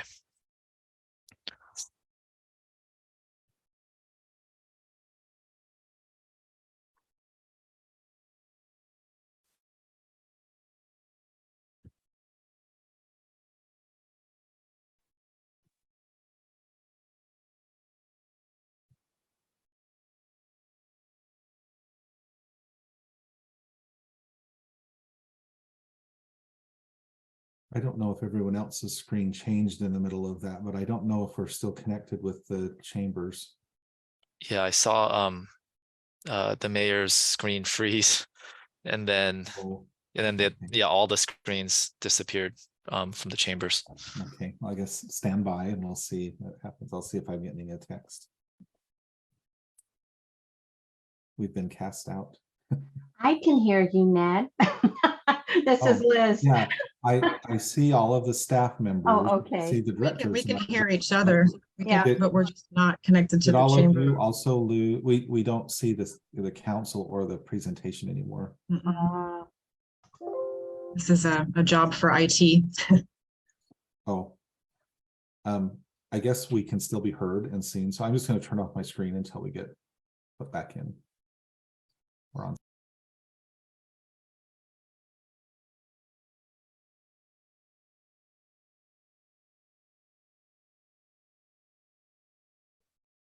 Hello, everyone. Thank you for your patience. We had technical difficulties with our Zoom streaming. And I'm going to end my comments. I was on C9 and Vice Mayor Chua had pulled this item up from consent and we were discussing it. And I am done with my comments. So Vice Mayor Chua. Thank you, Mayor. That said, I move to approve and authorize city manager to execute a professional services agreement with Lisa Weiss Consulting Inc. for comprehensive zoning update services for not to exceed the amount of $879,000 and $515. Let me repeat that. $879,000, $515, and finance by exemption. Thank you, Mayor. Second. Thank you, Vice Mayor. Clerk. We'll do a public comment before we take a vote. Thank you, Mr. Montoya. Very quickly, the selection process was done great, conducted great. And there were 27, 26 downloaded to the one taken selected and the runner-up. There was no appeal, so we're approving. Thank you. Thank you, Mr. Montemayor. City Clerk, can you take the roll? Yes, Councilmember Barbadillo. Yes. Vice Mayor Chua. Aye. Councilmember Leon. Aye. Councilmember Pham. Aye. Mayor Montano. Aye. And it's unanimous vote. And now we're moving to announcements. So, City Manager, City Harris, do you have any announcements? I have no announcements. Sorry. Mayor Montano, members of the council, I have no announcements for this evening. Is any of my colleagues have any announcements? On Councilmember Honda? Thank you, Mayor. Well, Lunar New Year is on Sunday. That's the first of the year. And this year is the Precious Cat. I want to wish all the Vietnamese and Chinese families all who ever celebrate Chinese New Year. A great New Year, a New Year with hope, with love, with luck, and prosperity. Chúc cho tất cả quý vị người Việt Nam cũng như người Hoa ở trong Milpitas một năm mới an khang thịnh vượng, tài tấn cộng tấn Việt Nam. Thank you, Councilman Ryan. Anyone else have any announcements? Okay, well, meeting is adjourned.